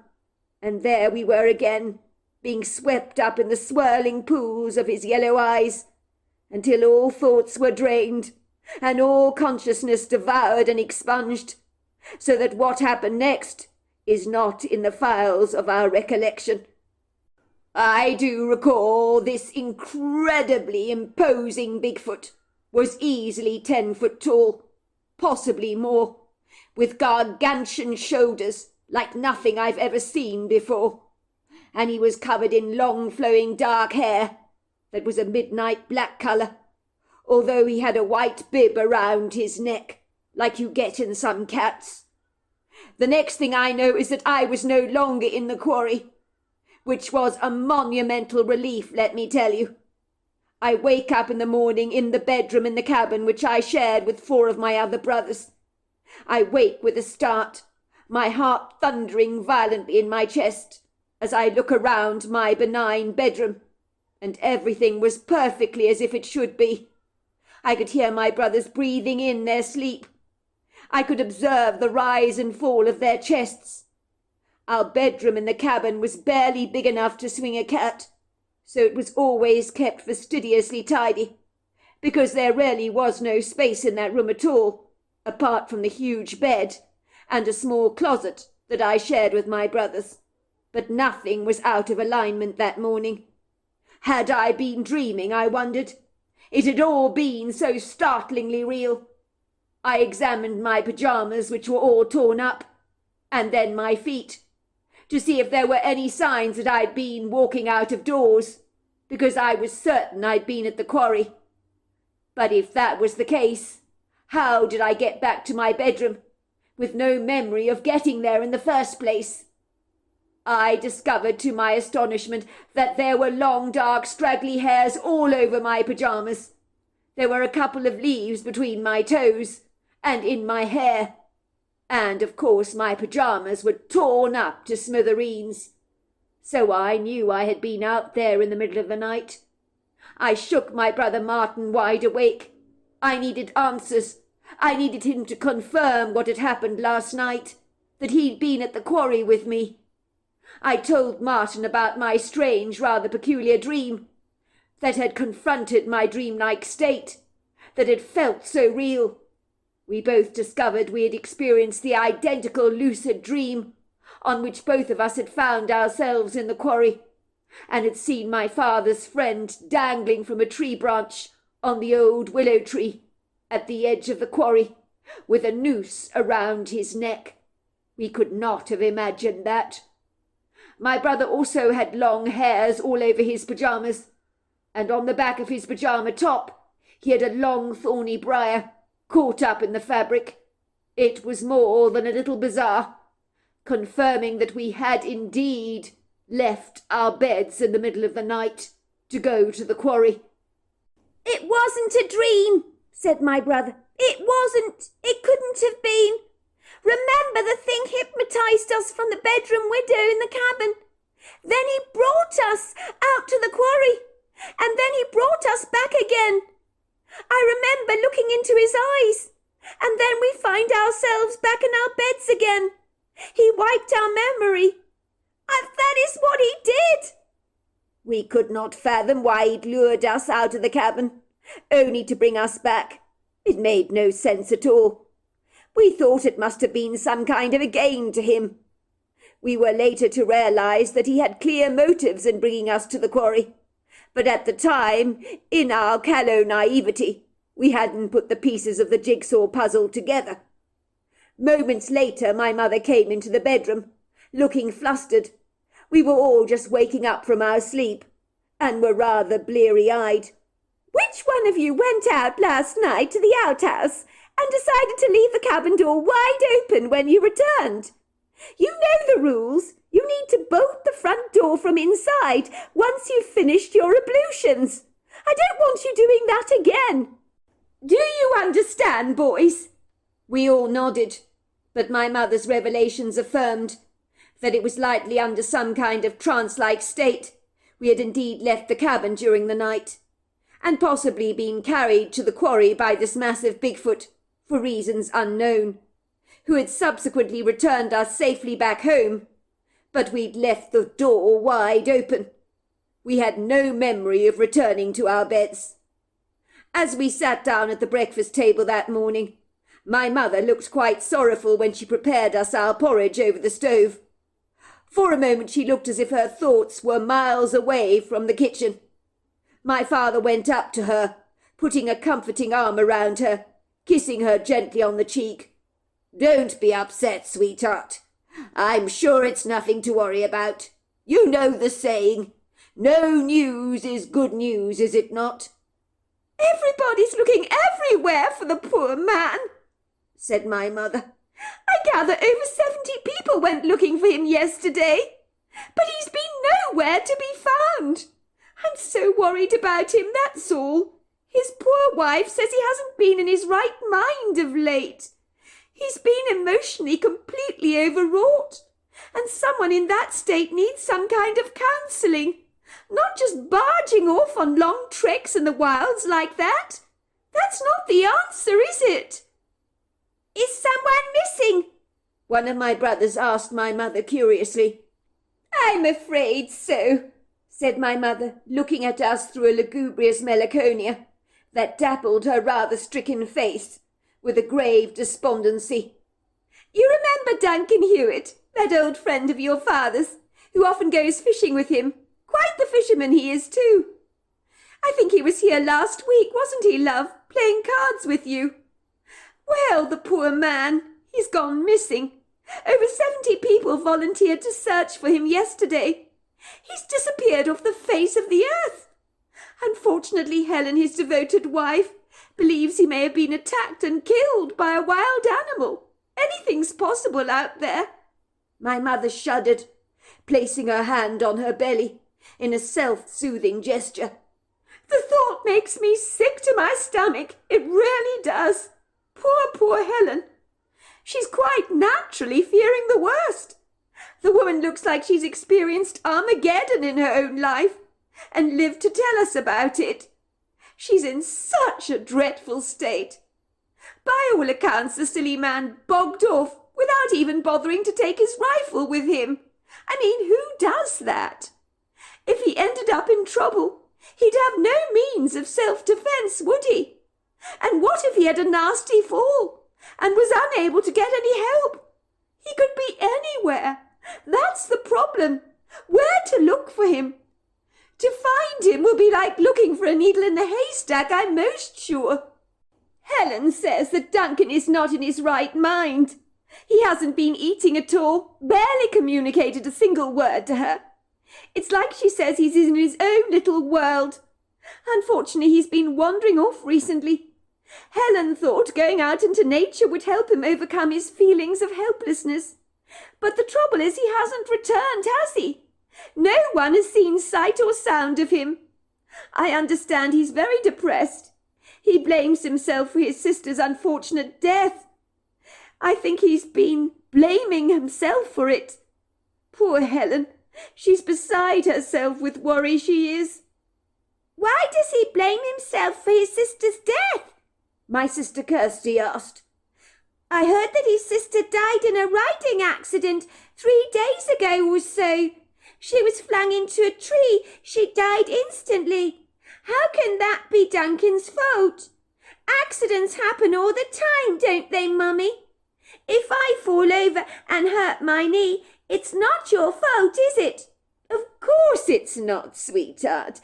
Duncan is not to blame for his sister's death. It was a fortuitous accident. Of course you're right about that. She was flung into a tree. I doubt she knew anything at all, which is a relief, of course. It was all very quick. Your father was telling Duncan that none of this is his fault, and accidents happen, but he just wouldn't listen, would he? I'm afraid not, said my father, wiping the crumbs from his toast that had gathered around his lips with a napkin. You know what Duncan's like. Wears his heart on his sleeve, he does. Such a gentleman he is. He and his sister were going riding together, down the Trooping Trot Trail. You know the one. Duncan thoroughly enjoys riding with his sister. When they were on horseback, his sister remembered she wasn't wearing a riding hat of all things. She was saying, "Can you believe it? I forgot my hat at home. Silly me." It was a once-in-a-lifetime oversight on her part. I guess it happens. She was rather nonchalant about it and said, "Never mind, what does it matter if I'm not wearing it just for once? I mean, I can't believe I actually forgot to put it on. Usually it's the most natural thing for me to do in the world." Duncan didn't think much of it either at the time. His sister was an excellent, very well-esteemed rider. But like anything, Sometimes when we fail to take precautions, that's when we almost tempt fate. Like the one time we don't wear a safety harness when we go climbing, or when we forget to wear our safety belt. So the very time that she wasn't wearing the protection is when she clearly needed it the most. It's ironic, but it's true. By all accounts, Duncan is now blaming himself for allowing his sister to continue riding without sufficient protection on her head. He's her older brother. Their parents died when he was young. He always took care of her from a very young age. So he was not only a brother to her, but a father figure as well, I suspect. Duncan believed if she was wearing a riding hat, she would not be dead. The tragic truth is he may be well right about that. It was her head that was seriously injured on impact during the fall. Had she been wearing a hat, she might not be dead. It's tragic, but what can you do? It's an awful weight to have on your conscience, my mother interjected. But his sister, she chose to continue riding without her riding hat. So she's responsible for the mistake, not poor Duncan. I cannot imagine what the poor man is going through, living with all that guilt on his shoulders. He shouldn't be putting himself through all that. Mistakes tragically happen in life. We have to learn to accept that. Don't underestimate the power of guilt, my love, my father said tentatively. It's quite literally a killer for a man. I think Duncan is blaming himself for her death. He felt he wasn't looking out for her. He's done nothing but look out for her since she was little. But he won't listen to reasonable advice when I try telling him that. His sister would not want him to be blaming himself for this accident. She would be very aggrieved if she knew what he was doing.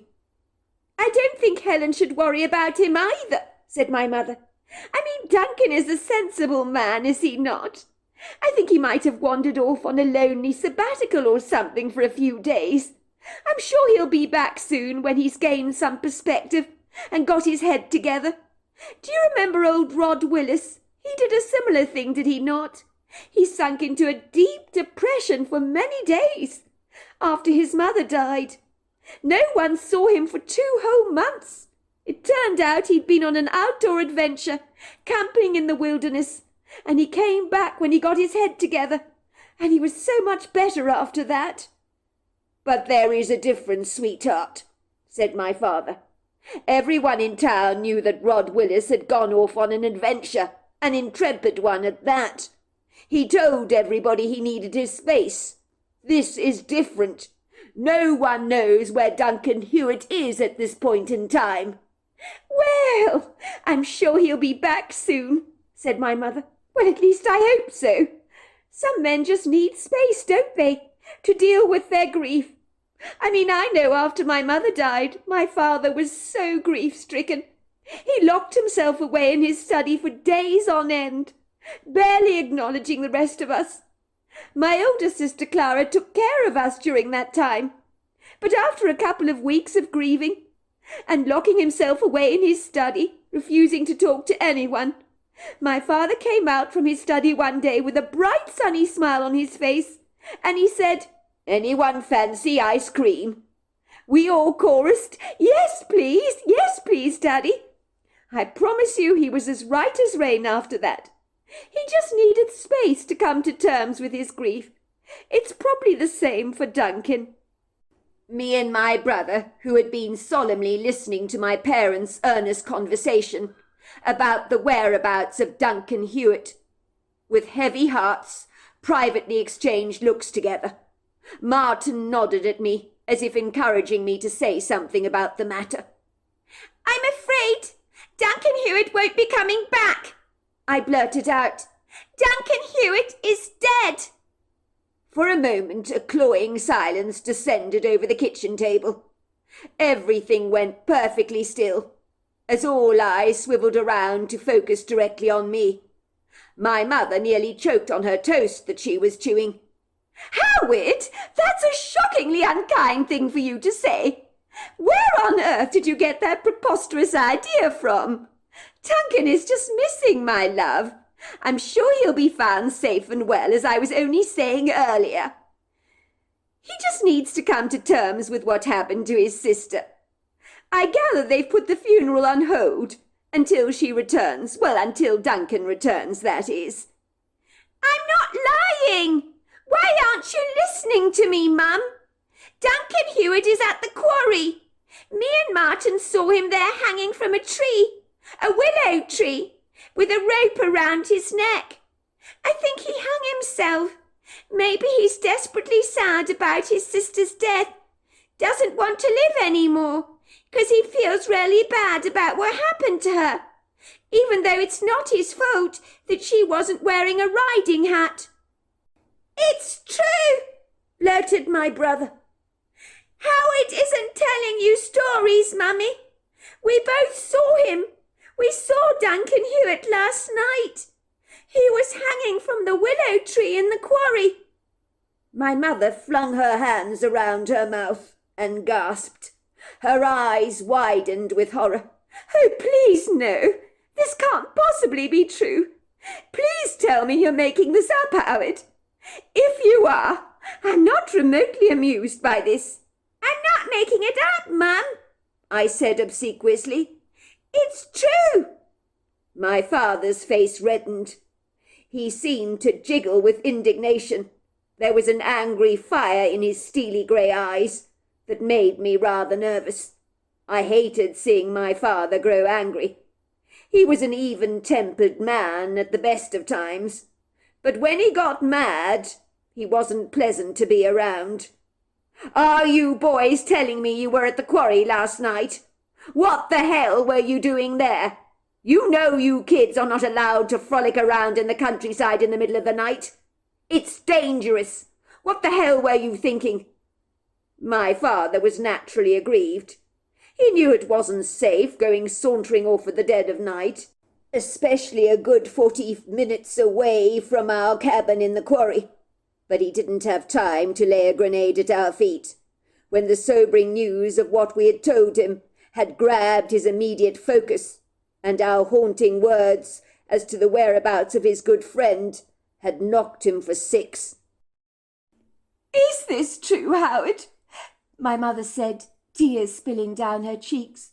Please say it's not true. It just can't be. It is true, Mummy.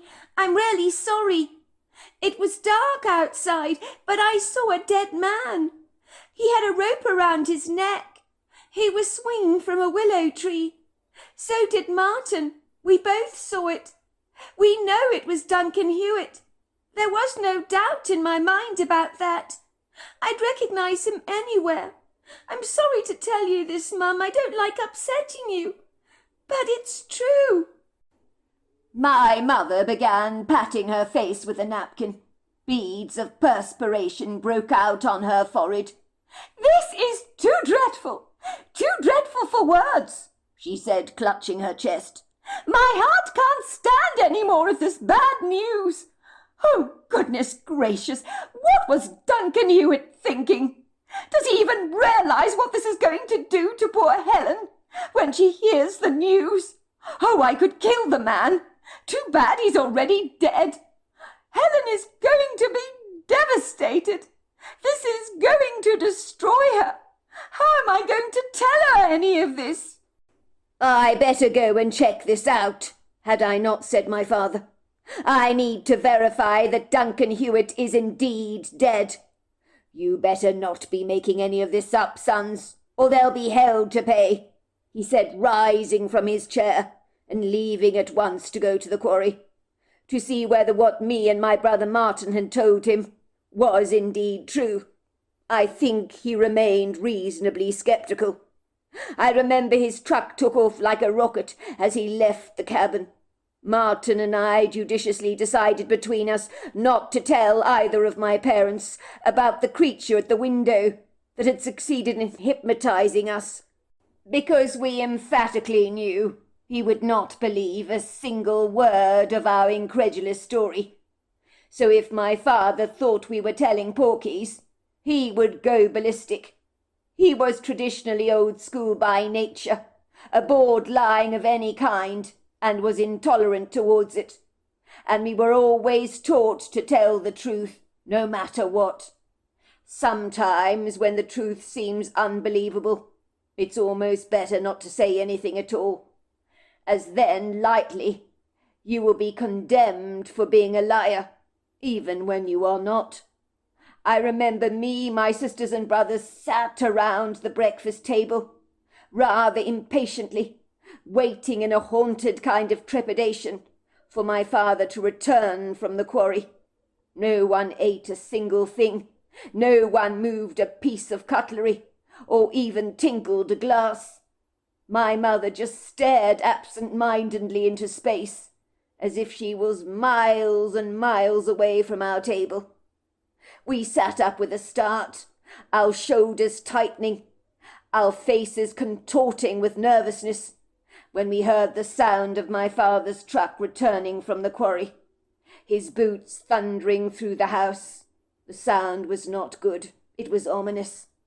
When my father entered the kitchen, we all stared directly at his grim face that told us everything we needed to know. My father nodded at my mother, hanging his face in sorrow. "It's true, I'm afraid. The children weren't making this up. Duncan Hewitt has hung himself on a tree at the quarry." "The silly, silly man! I can't believe this," my mother said, bursting into tears. My siblings were gobsmacked by this stunning revelation, as now they knew someone who had committed suicide, and that was not easy to digest for us at the time, especially since we'd all known Duncan Hewitt and liked him very much. "What an idiot," said my father. "What was Duncan thinking? I expect he hung himself because he believes he's responsible for his sister's death. What a tragic waste of life. Why would he do something like this? Silly old fool." I do remember, for years after that strange idiosyncratic sequence of paradoxical events, me and my brother Martin pondered very deeply over everything that had happened to us. We concluded that the Bigfoot had deliberately taken us to the quarry in a hypnotized trance-like state, so that we would see that Duncan Hewitt was dead and inform the townsfolk as to his whereabouts.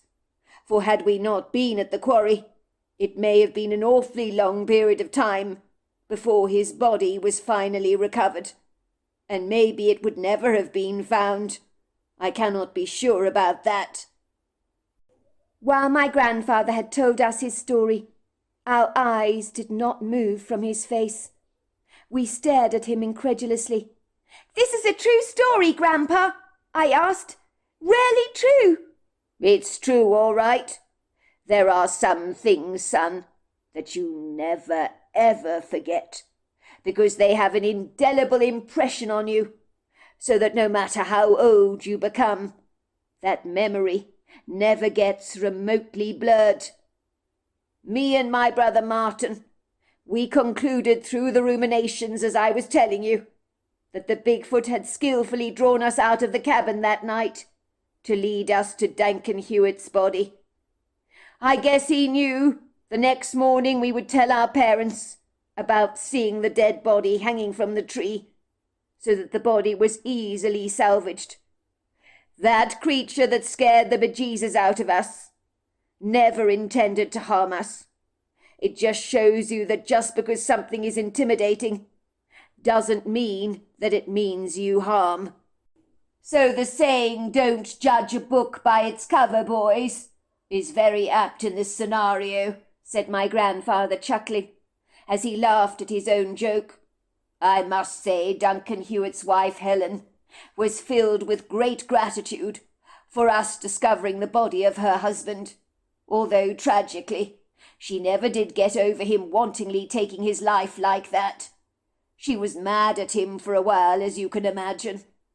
Of course, my father was not best pleased that we'd been exploring the quarry at the dead of night, so we did get into trouble for that. We chose not to tell him how we actually ended up in the quarry. We'd have been in the stewing pot if we'd told him what had really happened to us that night, because he'd have never believed a word of it for a moment. In his eyes it would be fanciful thinking, and he thought we were inclined to make up wild stories at the best of times.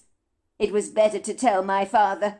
We had got up in the middle of the night to go and play in an abandoned quarry, 40 minutes away from our cabin. The truth is, we would have never done something so silly. But my father was so confounded by what he described as idiosyncratic behaviour on our parts. He blamed me, of course, for the intrepid adventure. He knew Martin was much more prudent than I was, so clearly I was a bad example and influence on my brother. Suffice to say, my other brothers and sisters were not so misled by our story, because they knew that we would not willingly go to the quarry at the dead of night, because we were scared of the dark. We didn't even like going to the outhouse alone. If we needed to answer a call of nature, we always woke up one of our siblings. So they were taken aback by our bizarre, enigmatic behaviour. Me and Martin sagaciously kept storm about everything that happened to us. My father gave all of us a staunch lecture, reminding us that we should never go out in the wild in the middle of the night, or wandering off again like that. Of course, I gave him my solemn word that I never would. "I blame you for this, Howard," said my father. "I'm grateful, of course, that the body of Duncan Hewitt was found. But I'm in no doubt that you influenced your brother Martin here to go playing at the quarry in the middle of the night. You've always been inclined to rebellious behaviour, son, and it's got to stop. Do you understand?" "Yes, Dad," I said to him. "So the Bigfoot got you into lots of trouble?" I said. "Even though he was trying to help you?" "In a manner of speaking," said my grandfather, chuckling. "But Mr. Fromage," asked my friend James, "I don't understand why poor Mr. Duncan Hewitt hung himself. It wasn't his fault his sister forgot to wear her riding hat." My grandfather rubbed his walrus moustache reflectively. His eyes looked lugubriously sorrowful. "Grief is a very distressing thing, young man. There's nothing that can break a man down so hard. It's the pickaxe of our emotions, it is. And if we don't handle it with the utmost of care, it can cut us down quite literally. Have you lost anything you love, James?" my grandfather asked him directly. "I had a hamster once called Chester," admitted James. "The cat ate her. I was so upset about it. I cried for days on end. My mother tried to buy me another hamster, but I didn't want another hamster. I wanted only Chester." "Well, there you are, then. You understood what it was like to grieve a very sad loss," said my grandfather. James nodded half a dozen times at my grandfather. His eyes became very glassy as he held back tears, as he remembered his little furry friend. "We were devastated when Chester was killed. We had a funeral ceremony at our house. He was buried in the backyard. The priest arrived to say some prayers for Chester," said James, tears now rolling down his cheeks. "What my husband is trying to tell you, James," my grandmother interjected, as she twisted the wool around her needle and continued to knit, "even though you're absolutely right that it wasn't, Mr. Hewitt's fault that his sister wasn't wearing a riding hat at the time, he felt guilty about it, didn't he? Because she needn't have died had she been wearing her hat. I guess he blamed himself for that. Guilt can eat away at you. That's why he hung himself." "It's really, really sad," said James. "Poor, poor Mr. Hewitt." "It is sad," my grandmother agreed again. "It sounds like he was a very good man." "Did you ever see the Bigfoot again, Mr. Fromage?" asked James, his eyes widening with eagerness. "Yes, I did, as it happens. In another bizarre set of circumstances, you could say," said my grandfather. "Believe it or not, once again it was me and Martin who saw him, no one else, which made me think that in some way the elusive creature was willing to show himself to us, and not my other siblings. As to why this was the case, I honestly do not know." "You never told me any of this, Howard," said my grandmother, looking very put out. She stiffened. Her slumped posture on the camping chair became significantly straighter. She studied my grandfather sharply through her blue eyes that looked particularly peeved. "Why did you keep this from me, Howard?" she said, pointing her knitting needle at him accusingly. "I can't think why I never told you, Rosa," said my grandfather, raising a bushy, questionable brow that rather reminded me of a white albino caterpillar. "I am surprised I never told you," he said obsequiously. "I did think I had. I'm sorry about that." "You didn't tell me," said my grandmother sharply, unable to hide the prickly annoyance in her voice. I think she liked to believe she knew absolutely everything there was to know about my grandfather, and was proud of it too. I remember there was a quiz once in town as to how well you knew your partner. The couples were asked questions about each other, and my grandparents won first prize. They got all the questions right. The couples were not allowed to see each other's answers, which they would secretly scroll on a miniature chalkboard. They would be asked questions in the quiz like, "What is your partner's favourite meal? What is his bad habit?" Things like that. I know that many people got their answers wrong about their spouses, which highlighted there were things they clearly did not know about their partner, but not my grandmother. Never my grandmother. She proudly boasted that she knew absolutely everything there was to know about my grandfather, and she probably did. Nothing ever got past her beady eyes. I think she liked to think that she was the yin to my grandfather's yang, you could say, and that she could literally finish my grandfather's sentences for him. So realizing there was a story concerning his life she knew nothing about, literally threw her off her perch. She wasn't happy about that at all. "Well, you'd better tell us what happened, hadn't you?" said my grandmother grimly, looking more than a little disgruntled. My grandfather looked rather sheepish and rather bashful after my grandmother had given him a slight scolding, but he rubbed his moustache reflectively and continued along with his story. All eyes were once again pinned on my grandfather, with the same gripping intensity of kids looking at an exciting movie and holding their breaths as they contemplated what was coming next. As usual, my grandfather did not disappoint. My heart did an excited little skip as I pondered what he was going to tell us next, and both my friends did not even dare flinch or move a muscle, as they gladly hung on to my grandfather's every word. I was probably about 12 years old the second time I physically saw the Bigfoot. As usual, me and Martin were hanging around together as we always did. It was the school holidays. My mother was baking. She told us all to scoot. She wanted us out of her way. I think we were hoping we could lick out the cake batter from the bowls, but it was not to be. My mother found with too many of us around in the kitchen, we got annoyingly under her feet. My sisters promptly decided they'd go and visit a girlfriend of theirs in town, who had invited them to celebrate her birthday at her house. So they were going to have tea with her. My other 3 brothers had been given a job painting one of our neighbours' fences. They were thrilled. Our family was going to get 6 chickens for the job, as bartering for jobs was quite commonplace back in the day, and 6 chickens seemed like a very good deal. The more chickens we had, the more free-range eggs, and my mother used eggs for everything. She was a proficient baker, and often bartered some of her baked goods in exchange for other services, or other food produce like milk, honey, curd, butter, cream, and cheese.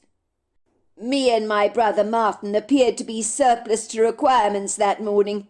We didn't seem to be needed for any respective jobs, although I will hasten to say we were often frequently roped into cutting firewood, in our spare time, to prepare for the long winter in advance. But for some reason our father took pity on us, told us to enjoy ourselves, as we were only young once. We didn't need any further encouragement, and decided to go off to the creek in the wood grove and play around the water there, and that is exactly what we did. It was a particularly hot day. Much of the grass in Appalachia was a little on the yellow side. When you walked across it, it was almost crunchy beneath your feet. That year had been badly scorched from the previous blistering winter. We had not experienced any rain yet, which was a tad unusual for West Virginia. We knew once the rains came, West Virginia would become verdantly lush. So there we were, eagerly sauntering down a rather bumpy dirt road, strewn with pebbles. There weren't many that were asphalted back then. We reached the large cluster of trees that fringed the grove. We kicked the stones on our way to the old creek. The silvery water of the creek twinkled in the morning light, reflecting all the trees on its surface, and it was magnificently beautiful.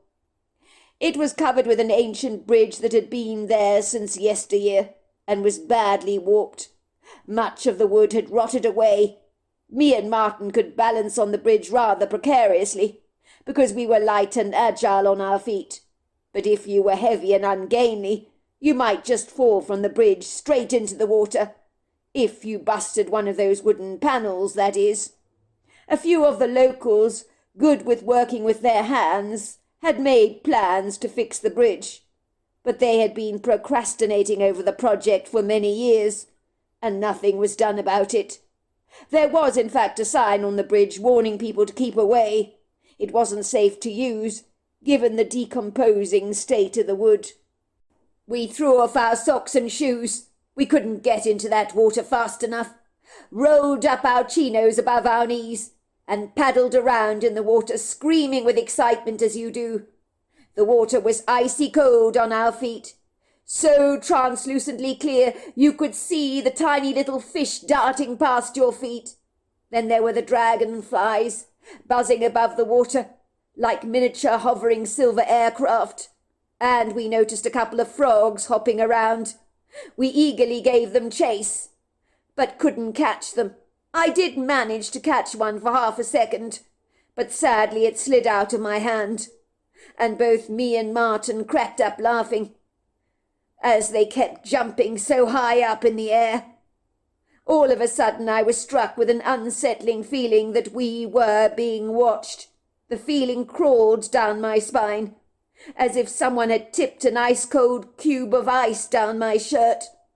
I realized my brother Martin was hit with a similar sense of foreboding, that we were not alone. We forgot about chasing the frogs, soberly scrutinizing the trees with all our might, while standing with the water up to our knees in the creek. I think we felt a tad foolish when we realized that nothing was there. "I was sure someone was watching us," I told my brother. We persuaded ourselves that nothing was there and continued frolicking away in the water, having the fun of our lives, this time trying to catch one of the dragonflies, which I hasten to say was a fruitless endeavour, worse than trying to catch a frog. The feeling of being watched never abated, not even for a second, so we were always apprehensively glancing over our shoulders, half expecting to see someone standing there, watching us. It wouldn't have been impossible for us to see a local or someone going for a stroll, maybe even with their dog, but nothing was there. Everything became ominously silent, eerily quiet, you could say. Even the bird's song had become very mute. My brother looked at me earnestly and said gingerly in a whisper, "I think we should go back to the cabin. Something feels off around here, don't you think?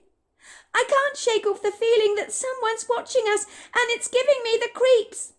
Before I had a chance to agree with my brother, a vision simply popped into my head, demanding my swift attention, as if someone had shoved a photograph in my hands that I was forced to look at.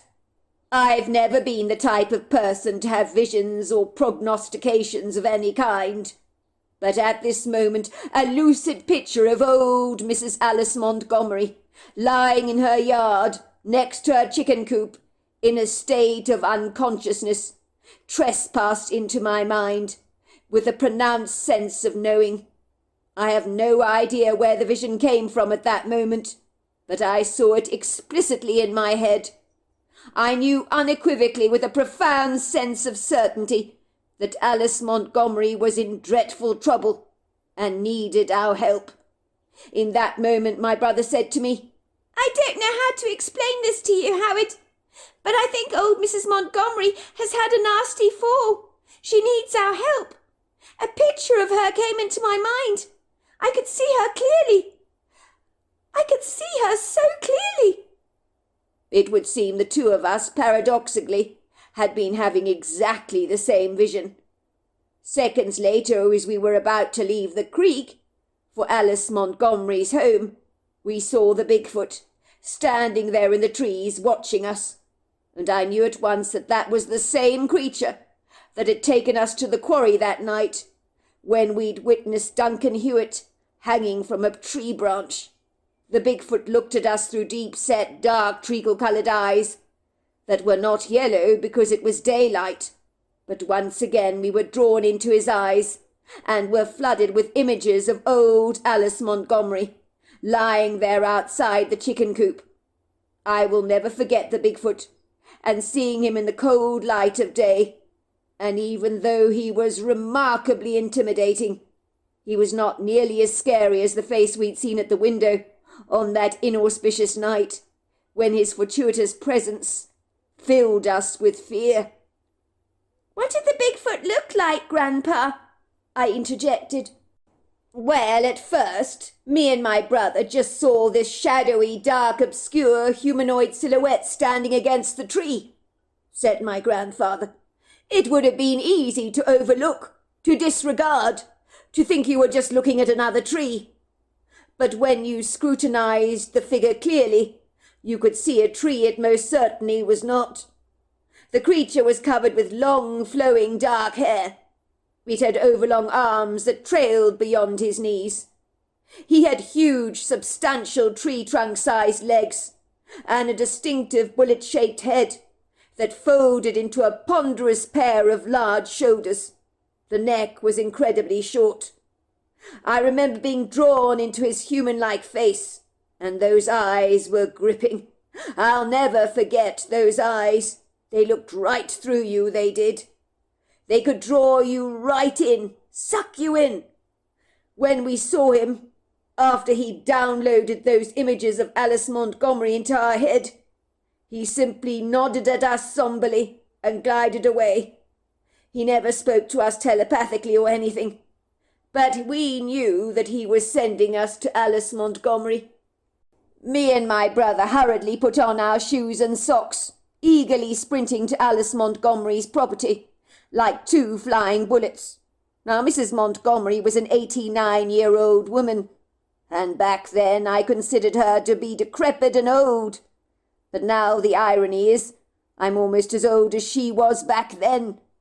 She had very successfully raised a family of over 11 kids, all robustly healthy, who were grown up and had children of their own, who were also now grown up.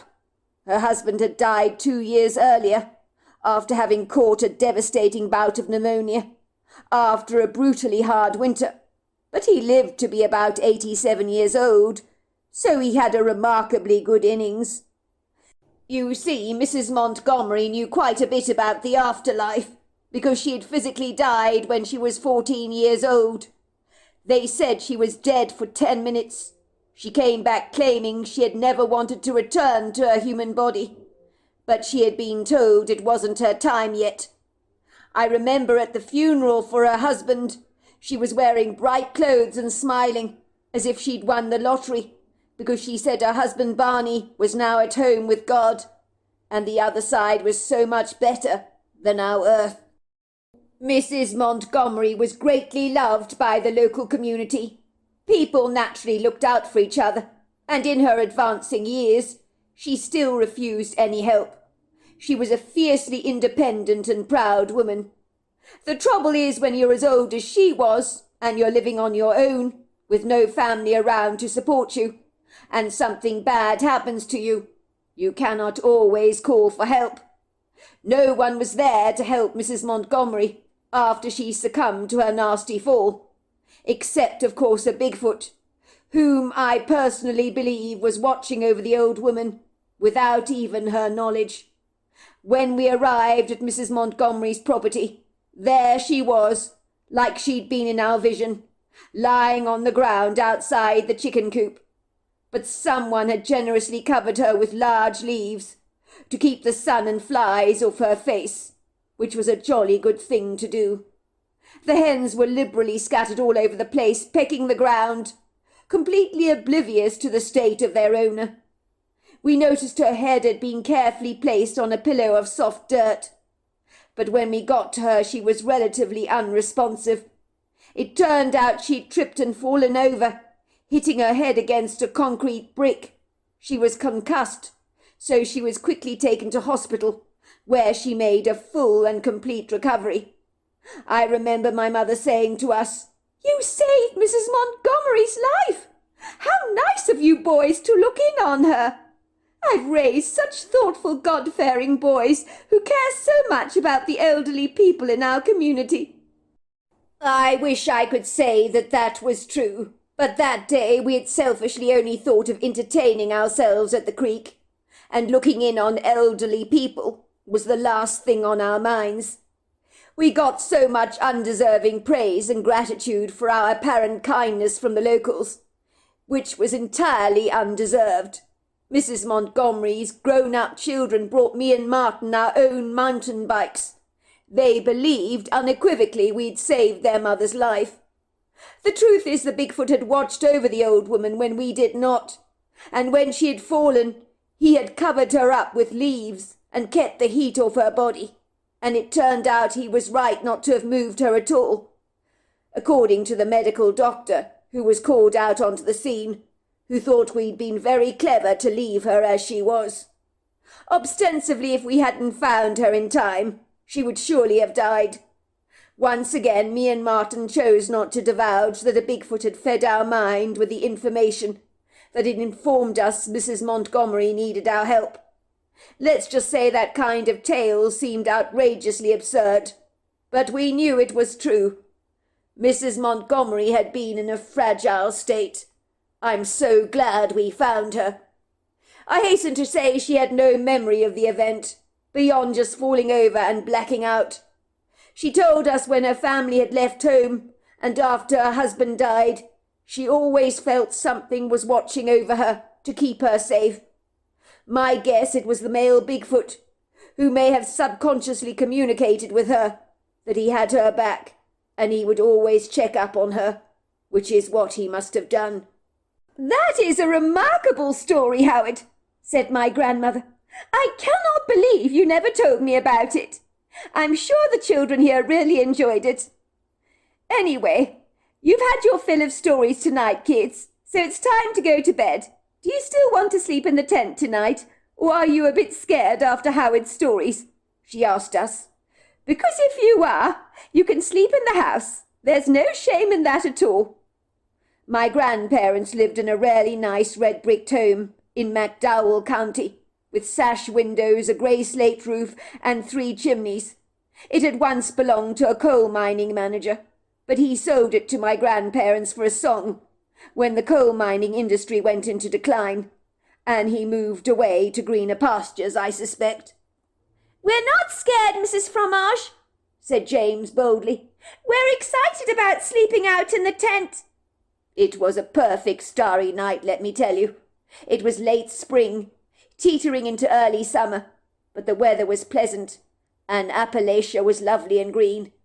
We'd enjoyed some refreshing spring rains that overnight had turned the countryside incredibly lush. We stayed by the fire, watching the merry red flames crackling over the wood. We roasted marshmallows with my grandfather until we felt like we were about to drop. We returned to the 4-man tent we had pitched earlier in the morning, with our grandfather's help, of course. I found it rather exhilarating camping out of doors with my two best friends.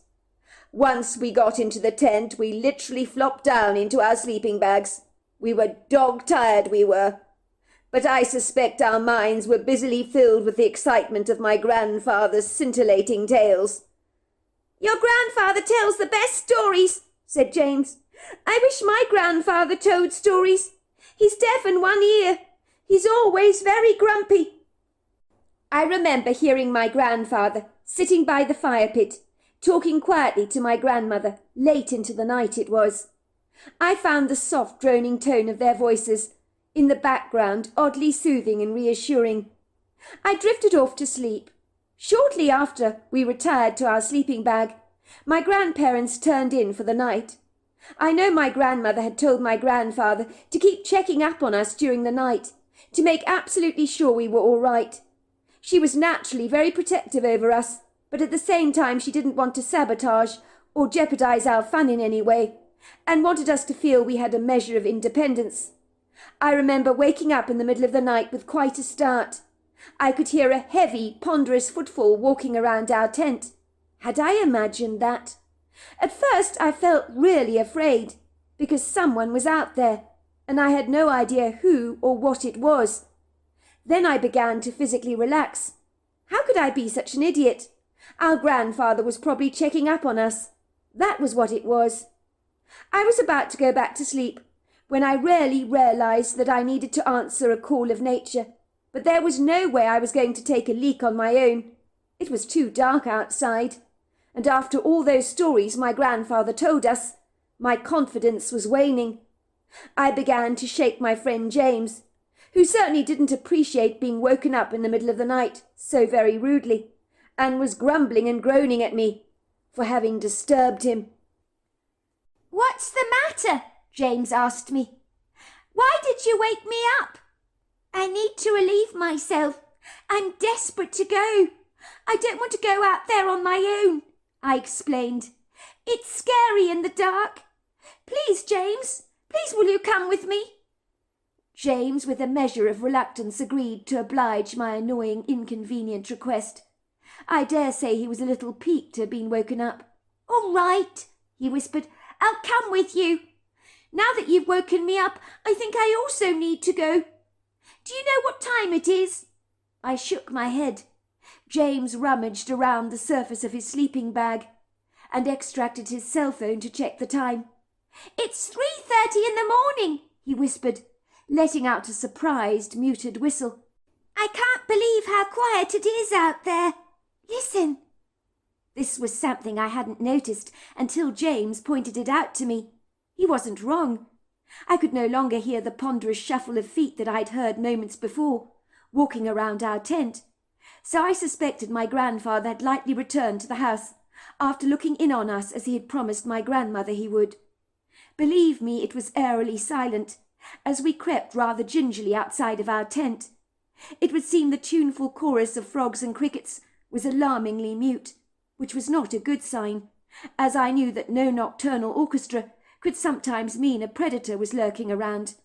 I felt significantly spooked. Maybe my grandfather's accounts of having seen a face at the window when he was a boy had been feeding my imagination with outlandish ideas, without my being consciously aware of it. Maybe we should have slept indoors after all. James and I needed to find a suitable place to take a leak, but we noticed at once that something was significantly off. Everything was inauspiciously dark outside. The one starry night was covered in a murky, somewhat insidious cloud cover, which was not there earlier on in the evening when we'd been listening to my grandfather's stories around a crackling fire. So it did seem rather ominous. By this point, me and James were now desperate to go to the toilet. We used the less than sufficient light of our cell phones to guide us towards a patch of trees that were swinging their branches in a rather brisky breeze. When we relieved ourselves, that was when we heard a distinctive grunting sound. "What the hell is that?" asked James, looking at me through wide, anxious eyes. "What is it?" We both stood there anchored to the spot, with a cautious uncertainty, as we clandestinely took cover behind the trees, remaining as still as two ice statues at a banquet. That was when we saw the distinctive, prominent silhouette of a Bigfoot stalking our camping spot. He appeared to be examining the tent that we had hitched, testing the canvas with the back of his hands, and even looking inside the opening of the tent that we had left momentarily unzipped, while my friend remained obliviously fast asleep in his sleeping bag. He grunted again to himself, then glided away into the trees until he was gone. It was ironic, after my grandfather's previous stories that very night, that we'd seen a Bigfoot for ourselves. I was confounded by the startling coincidence. It was almost like the universe was having a laugh at our expense, and subduing any sense of doubt on our parts. It was almost like the Bigfoot's presence was teasing everything we knew about the world, and saying, "Put that in your pipe and smoke it, boys. Yes, I'm real."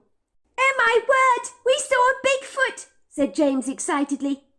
"We saw a Bigfoot! I can't believe it!" But it had happened so fast that the both of us in the years that would follow would find ourselves wondering if we'd seen it at all. But I assure you we did. 12 years later, my own personal story began 3 years ago, when I was all but 20 years old. I was living with my grandmother in her red-bricked house in McDowell County, the very house where I'd camped out with James in the backyard and seen a Bigfoot snooping around our tent, finally disappearing into the trees. By this time in my life, sadly, my grandfather had long since died, which was a given since he was significantly older than my grandmother. The memories of his stories was indelibly imprinted in my memory, that I hoped one day I would share with my own children and my grandchildren. McDowell County, where my grandmother lived, is one of the small towns, and I dare say one of the poorest counties here in West Virginia, where the average yearly income for a family is about $20,600. At one point in time, McDowell County and the towns in these parts were booming, the economy thriving, as the coal industry was doing an astonishingly productive trade, and people from far and wide came here to get wealthy on the back of coal. As a consequence, life was prosperously good for most people. Back in the day, my grandfather told me that due to the blossoming coal industry, the rivers in these parts became black from the coal. My grandfather had close friends who worked in the mines for over 60 long hours underground at a time. They never complained, even though it was gruelingly hard work. But the sense of camaraderie among the miners was absolutely incredible, and life was good, until of course the politicians decided what was best for people's lives, failing to care or remotely appreciate how closing coal mines could dramatically influence the lives, livelihoods, and emotional well-being of the people. Back in my grandfather's day, thanks to a thriving mining industry, other industries began to benefit from its gainful productivity. So it would seem coffee shops, restaurants, clothing stores, and everything else besides materialized as if by magic overnight. Building construction trade was also booming, as houses embodying stunning classic architecture were being erected, fast popping through the ground like yellow daffodils in spring. Nowadays, when you drive through McDowell County, you'll be struck with a grave sadness and a wistful nostalgia for what has been sorely lost. You observe firsthand the astonishing opulence from the past that has so tragically petered into nothing, as you can feel the vacuousness of the place, as luxurious historic homes have been swallowed by burgeoning vines and natural erosion that has worn away the resplendence of so many prominent buildings. Many have become abandoned as people left a depleted gravy train in order to chase the money trails and pursue other career paths in states that offered them the promises of a better life, as staying in a depleted economy would not be a blessing to anyone. I do, of course, know, as I mentioned in the very beginning, that when the Walmart closed down, that really did send everything spiralling into a greater decline, and people living in these desolate parts often found their escapism in drugs and alcohol. Hence my mother's tragic story, and stories like hers were born, which is a path taken by so many that led to such devastating consequences. I, of course, was determined not to go down the same slippery path. If my mother had been predisposed to an addiction that cruelly stole her life away, I was aware that there was similar DNA in my blood, that if I became addicted to a drug, it would likely be the beginning of the end for me.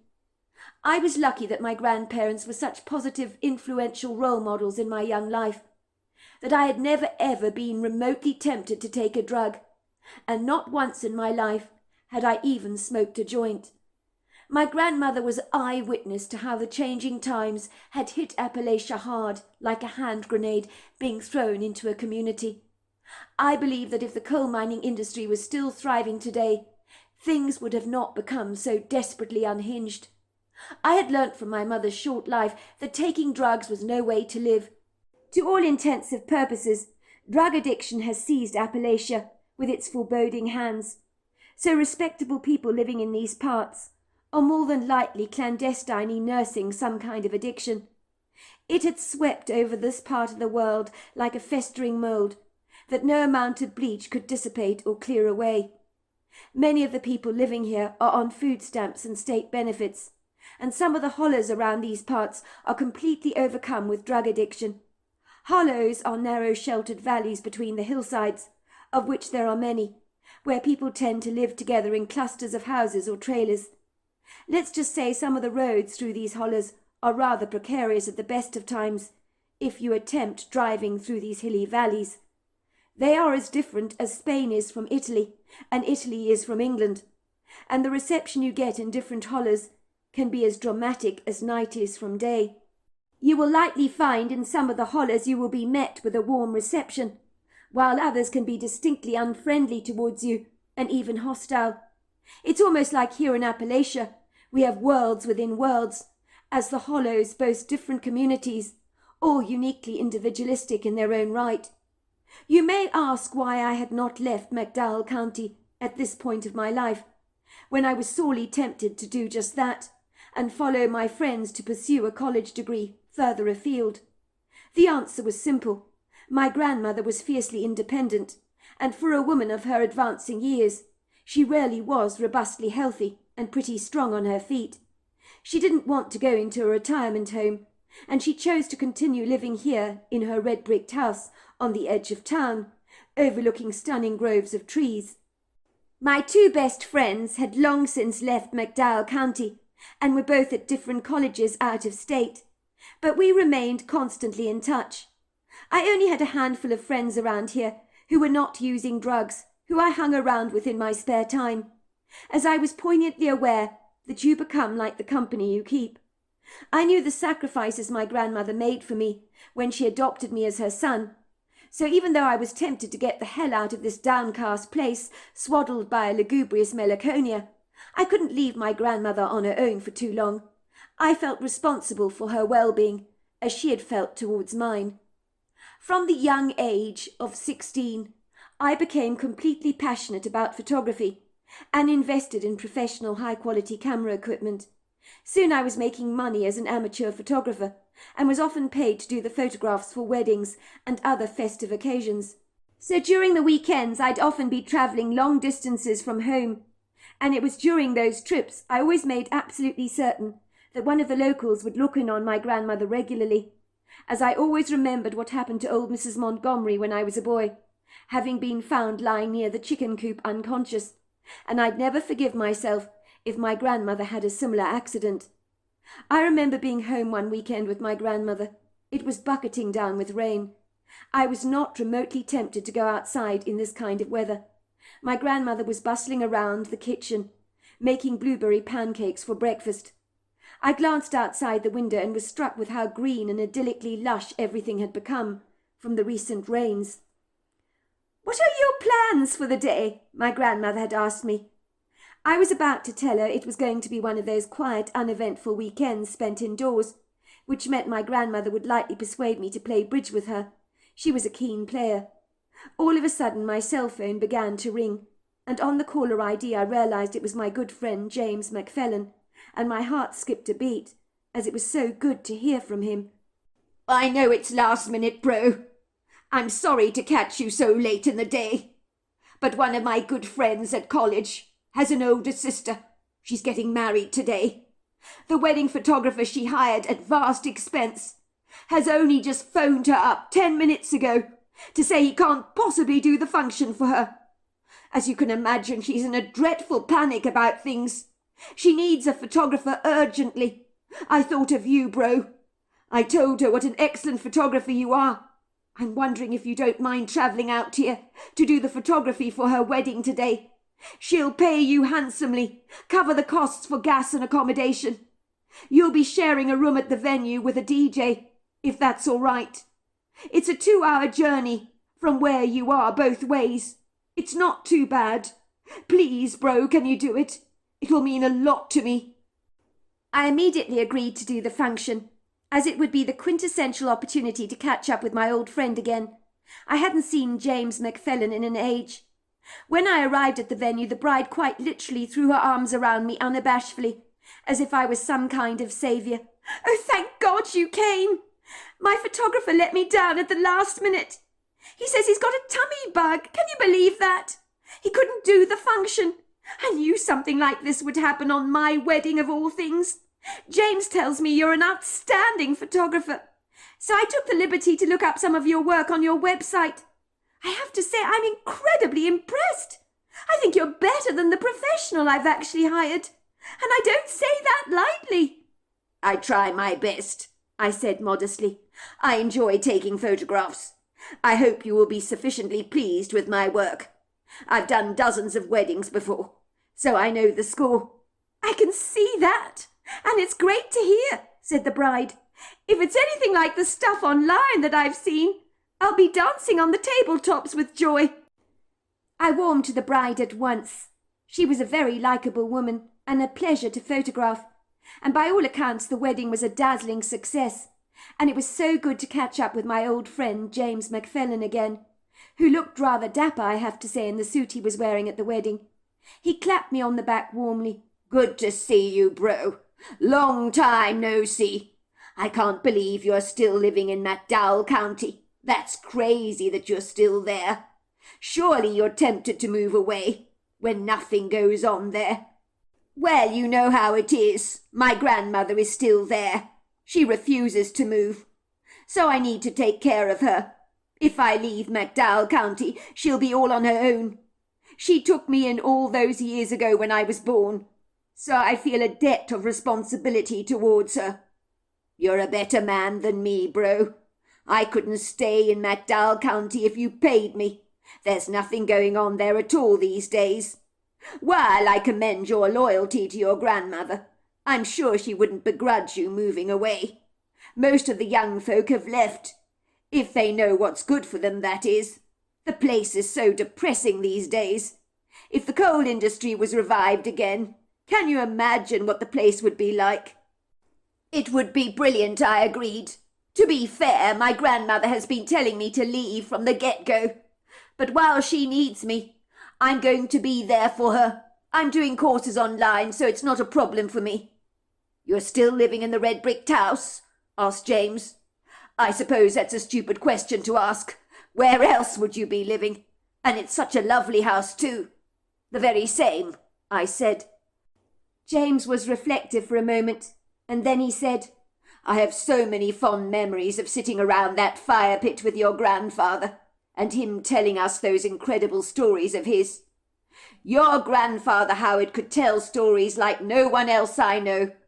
We'd sit around the crackling fire listening to him, and you couldn't hear a pin drop.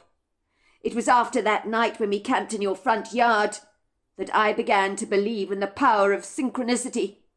I mean, what were the chances of your grandfather talking about a Bigfoot that night? And then we camp in your yard, and we see one. The mind boggles. Remember, you woke me up in the middle of the night to answer a call of nature.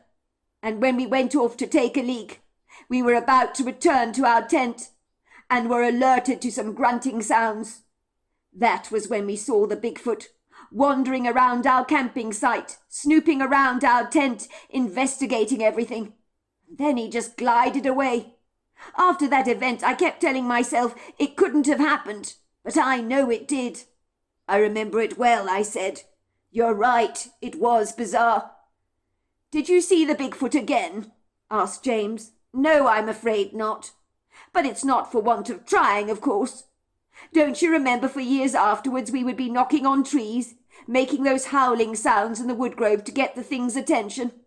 But sadly to no avail. We tried everything, didn't we, to find that Bigfoot again? But he was not biting the bait, was he? But I bet your bottom dollar he was probably laughing at us, hiding in plain sight, watching us, fully aware that we were looking for him. That's my guess anyway. Don't you remember my grandfather would tell us not to look for the Bigfoot? He told us if the Bigfoot wanted to connect with us, we'd see him. But if he shows himself to us, it'll be on his own terms, and not ours. Don't forget my grandfather had brothers and sisters, and only he and his brother Martin ever got to see a Bigfoot on 2 separate occasions. So the sightings were rather rare. Yes, I remember us doing everything in our power to get the Bigfoot's attention, James agreed. It became kind of a fixation, didn't it, for the both of us? Well, for the 3 of us, actually. We became pretty obsessed. There was one time, of course, we did hear whistling in the grove. Don't you remember? We couldn't explain that. No one else was around at the time. Oh, yes. I'd forgotten about that. I bet it was a Bigfoot. There is no explanation for that whistling, bro. I'm sure it was a Bigfoot. Maybe the one we saw the night wandering around our campsite. It could have been him. Well, I'd like to think it anyway.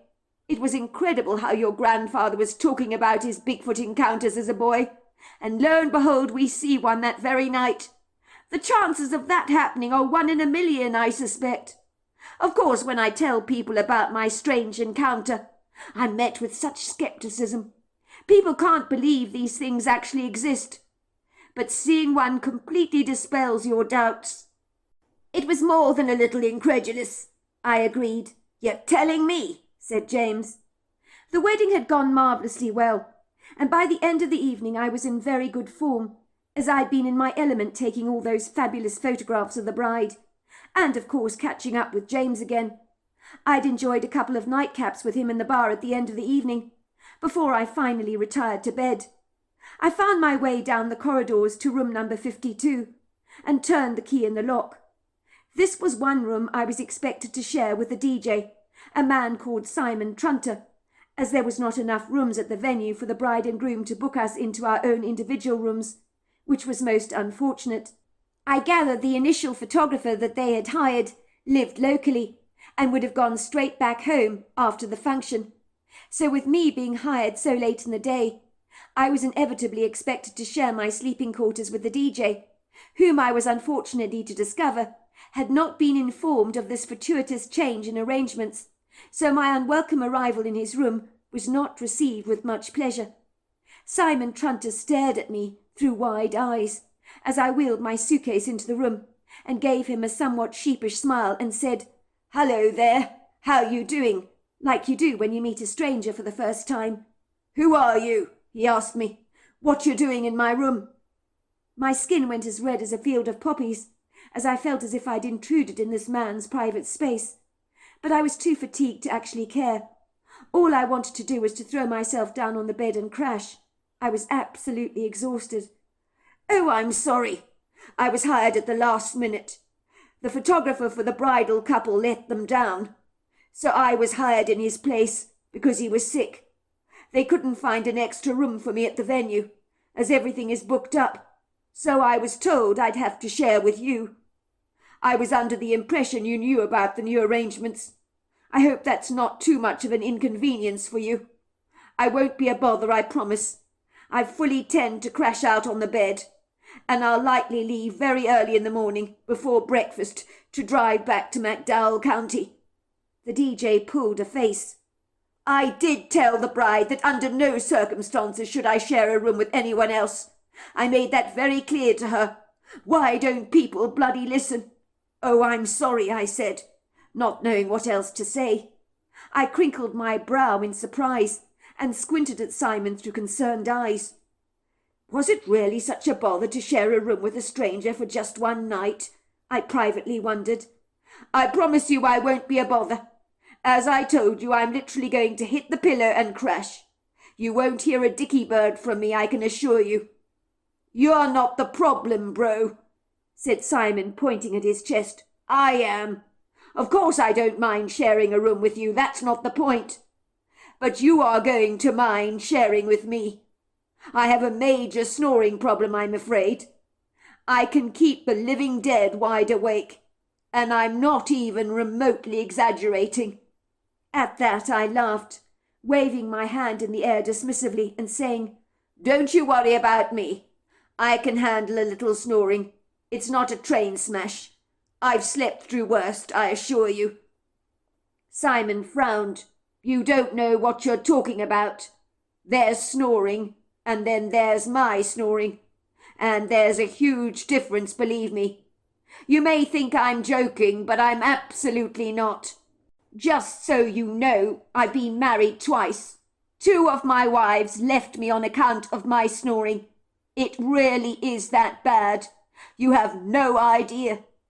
"Your wives both left you because you snored?" I said. "That's ridiculous." "You haven't heard me snoring," said Simon. "You'll understand when you do. When I went to a sleep clinic for observations, they'd heard nothing like it. I can assure you that you won't get a wink of sleep tonight with my snores." "Don't worry about it," I said. "I'm so tired I probably won't even hear a thing." Simon was climbing into bed. He looked at me apologetically. "You're welcome to share a room with me. Be it on your own head. You can't say I didn't warn you." I had cleaned my teeth and got into my pyjamas, and sank gratefully into the folds of the crisp Egyptian cotton sheets.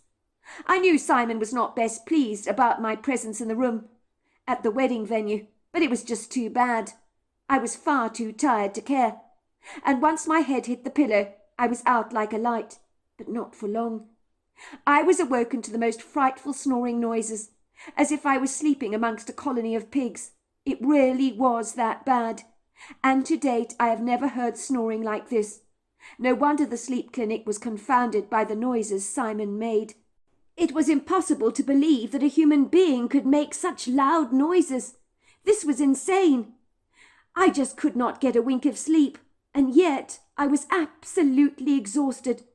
I knew exactly why Simon's 2 wives had ended their marriage with him. Due to his snoring. It made sense to me now. I wondered why he hadn't sought out professional help to manage his condition. Surely there were things you could do to control bad snoring like this. I imagine being married to him would guarantee you sleep deprivation and a very grumpy demeanour. I almost wanted to clobber the poor man over the head to shut him up. The noise was maddening. There was no way I could sleep in this room with him. I decided that maybe I could go downstairs and sleep in my truck, even though it would likely be incredibly uncomfortable. But anything was better than remaining in this room with Simon Trunder. I hurriedly got dressed, throwing off my pyjamas, and sauntering in the bathroom to gather my wash-bag together. All of a sudden I noticed that in Simon's wash-bag, that was sitting on the counter-top wide open, there were bottles of pills bursting out of an open zip. I'm not a nosy person by nature, but for reasons I cannot explain, I found myself looking at the pill bottles. One of them was labelled caffeine. I read the back of the bottle, which read, "2 pills will keep you wide awake and alert." I imagine working late nights as a DJ, playing music for parties late into the evening. Taking caffeine or knocking back Red Bulls would possibly be an excellent way of ensuring you didn't fall asleep on the job.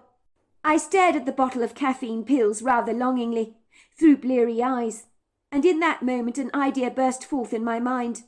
I knew it wasn't my place, of course, to help myself to something that wasn't mine, but what Simon Trunder didn't know would not hurt him. Besides, he wouldn't thank me for daring to wake him up, to ask him if he minded my helping myself to a couple of his caffeine tablets. Suffice to say, he was the reason I had to take them anyway. I couldn't sleep with that racket he was making. I gingerly knocked back a couple of caffeine pills with a glass of water. If they kept me awake, it would help me to drive home easily, with no risk of falling asleep on the journey. I would return safely home in the next couple of hours. I privately congratulated myself for this fabulous idea, and hurriedly gathered my suitcase together, trudging along to the car, where I threw my suitcase into the trunk. I suddenly felt quite energized and very much wide awake. The pills had worked almost instantaneously. so that I was popped right out of my sleepy fog-like haze, like the bread from a toaster, and found that my concentration and focus were undisputably excellent. I did not enjoy driving at night at the very best of times, but the venue was in a well-lit neighbourhood where there were street lights on everywhere. So there I was, with the music blasting away from the car stereo, finding myself driving away from the venue at the dead of night. I was in a relatively good upbeat mood by now, singing along happily to the music. Moments before I'd been mad as hell, with Simon Trunder's snoring robbing me of a potentially good night's sleep. I was amazed at the efficiency of the caffeine tablets, and made a mental note that next time I needed to drive late into the night, taking caffeine tablets was not half such a bad idea. I found myself listening to a pre-recorded program on the radio about foot funguses, which seemed a strange thing to be listening to at this late hour, and I wondered whether anyone out there was also tuning into this program, which was oddly fascinating. Several people had phoned into the program complaining that their foot funguses were terribly bad, that they had been through 7 pairs of sneakers in 1 year, and one man claimed to have not kept a girlfriend because of his cheesy feet, which for some reason I found rather inappropriately hilariously funny, while the expert was trying to give the poor man some seasoned advice. Everything was so quiet and dark as I drove home, only encountering a couple of trucks on the highway. Finally, as I reached Appalachia, I began driving down some sequestered country roads, fringed by tall, lofty trees on every side. It was intimidating driving down these roads, as the moonlight was very faint, and the only light that broke through the cloying darkness were the intrusive beams of my headlights. I began to feel incredibly funny, as the pleasing clarity and sharp wakefulness I'd experienced before had now been confiscated by an unexplained dizziness. I was sweating profusely, my hands clinging tightly to the steering wheel, so that the whites of my knuckles glared obtrusively through the skin. I tried desperately to anchor myself to the car seat. I felt if I didn't do this, I might just float away. What the hell was going on with me? Why was my head spinning like this in Catherine wheels? I didn't feel remotely good. Something was off. I felt completely spaced out. It was a discombobulating feeling that made me suddenly feel terribly afraid. I decided I needed to pull over to the side of the road to get in some much-needed fresh air. Maybe if I got in some oxygen into my system and did a few jumping jacks outside the car, the foggy feeling that was choking my senses would finally abate. I was so nearly home. I staggered awkwardly out of the car, like an ungainly inebriated drunk, and began to gratefully drink in huge gasps of fresh air. The ground beneath my feet felt unsteady. It was hilly, and rocky mounds jutted through the precariously fertile rich earthen soil, while the trees swished and swayed as a light breeze blew against my skin, and its coolness gave me a marginal sense of relief. At this point my heart thundered in my chest, my breathing became intensely laboured, while sweat continued to break out all over my skin, and was trickling down my back and my face. I knew something was profoundly wrong. In that horrifying second, it dawned on me, with a lightning clarity, that those so-called caffeine tablets I assumed I had taken may not have been caffeine tablets after all, but something infinitely more insidious. How could I have been so stupid? To help myself to somebody else's tablets? What was I thinking? The bottle of caffeine tablets might contain pills that were much more harmful than what I assumed I had taken. Here I was, the person whom had always been so judiciously careful not to take drugs of any kind, having done something outlandishly crazy myself.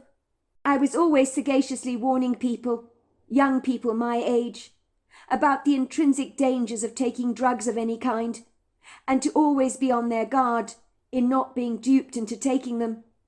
In a trice I began to see stars. I felt like I wanted to be violently sick, as a bitter nausea rose up in the back of my throat, like nothing I've experienced before or since. Whatever was in those pills made me feel as if I was living on borrowed time, and the feeling of being grounded was completely gone. I felt almost as if I was floating outside my body, like a hot air balloon on the wind. It was as if I'd lost control over my physical capabilities. I knew I needed to get back into my car as quickly as I possibly could, to get to my cell phone, so I could call the emergency services for help before I collapsed. My body became incredibly weak, and even walking a few centimeters seemed insufferably laborious. I tried desperately to get back into my car, but my unsteady balance had gone badly awry, and my coordination had gone adrift. The ground beneath my feet gave way, and I think I must have passed out. I do not know how long I blacked out for, but I believe it might have been for quite some time. I was obviously lying on the ground in a semi-conscious state, fully unaware of what was going on outside of myself. The only way I can describe the feeling to you, as if you're coming around slowly and surely from an anaesthetic, and hear background noises around you, and you feel disorientated and confused as you drift in and out of consciousness. It's almost as if you're trying to pull back a misty curtain to find out what's going on. Of course, at this point, I think I must be dreaming. I hear two people engaging in conversation together. I'm surprised to hear them talking in a foreign language that I don't know. They're chatting fast and furiously. Their voices sound concerned. I can hear the deep baritone tone of a man's voice, and the feminine lightness of a female voice. What language are they speaking, I'm wondering? It's not French, German, Chinese, or even some remote African language. The next thing I know is that something is leaning over my body to examine me. A finger is tapping my cheeks and my forehead. I make a few grunting noises in response. I try desperately to open my eyes, but I just can't. A finger is nudging my mouth wide open, and some bitter stuff as bitter as gall is poured down my throat. It makes me want to gag, but I'm still out for the count. I hear the talking persist. It's a while before I find myself breaking through the murky fog, like a blind man switching on the light bulb in the hope that he actually might see. I feel something is gently touching me with their hand, as if trying to console me. And then I hear a female voice in my head saying, "It's going to be all right. Wait for the Sanaka to work." I imagine the Sanaka was the bitter concoction that had been thrust down my throat, whatever that was. I have no idea how long I lay down on the ground for. I wake up in a complete dwell, still consumed by dizziness. My senses are moderately sharper. My heart is no longer booming thunderously in my chest. I realize I've been covered with some leafy branches.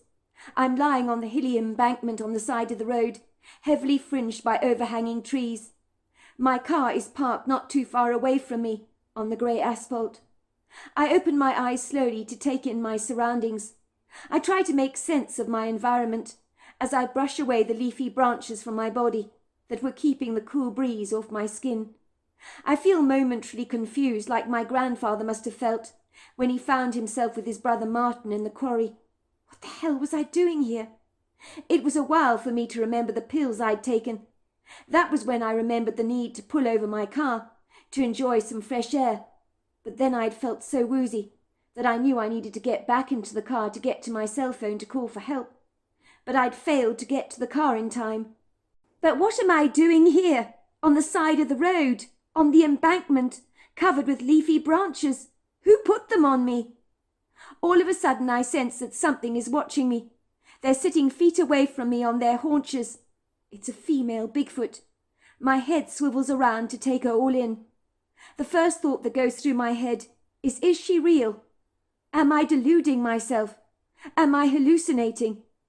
The next thing that happens is the Bigfoot speaks to me, in the language that I'd heard in my semi-conscious state, a language I had never heard before, nor was I remotely acquainted with.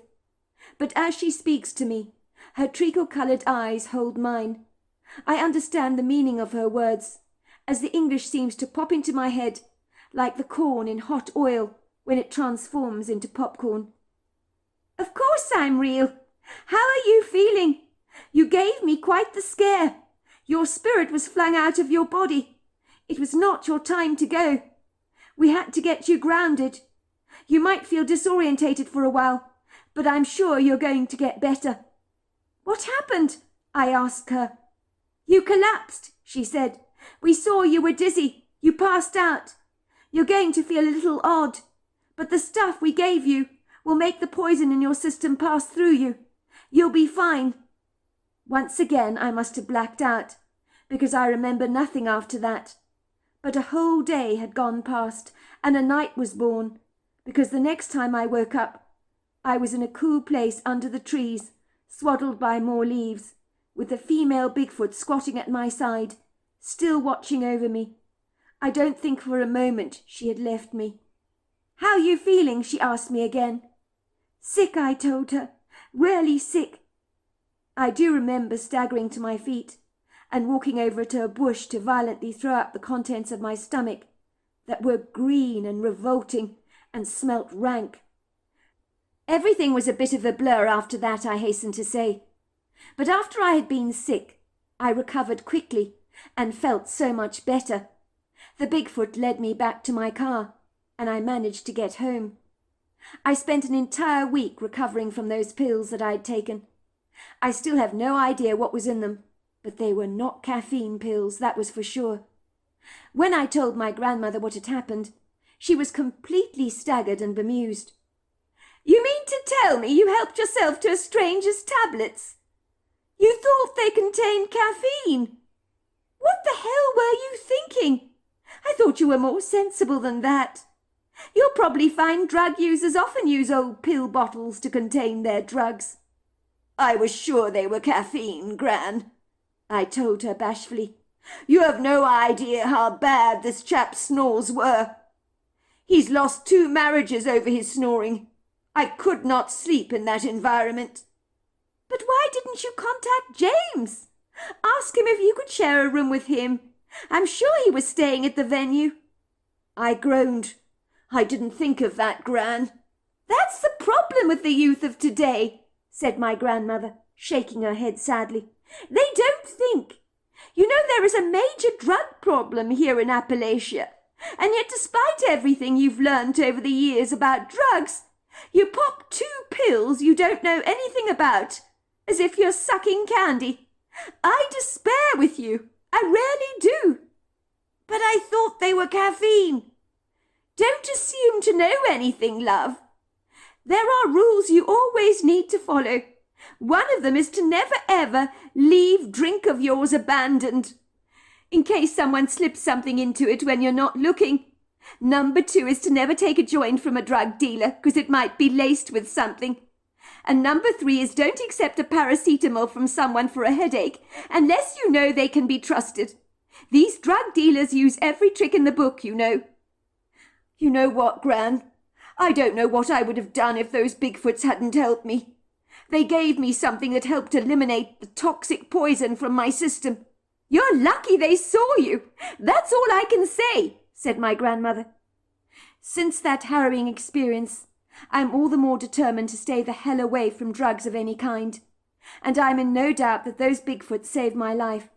And for that, I'm extremely grateful. So there you are. That's my story. What an incredible story. Isn't it incredible to think that through 3 generations of that family, they all had some kind of a Bigfoot encounter. And in all of those encounters, they were helped in some way. So, wow, what an incredible story. Well, hello there. I hope you enjoyed the Omnibus edition. We've got many more coming our way for you to listen to. Sending you love wherever you are in the world, in North America, Canada, Kenya, wherever you may be. I send you lots and lots of love. Thank you for listening to my Omnibus, and I really do hope you enjoyed it, because that's the whole idea about it, is to give you some interesting stories to listen to. So until next time, goodbye and good night.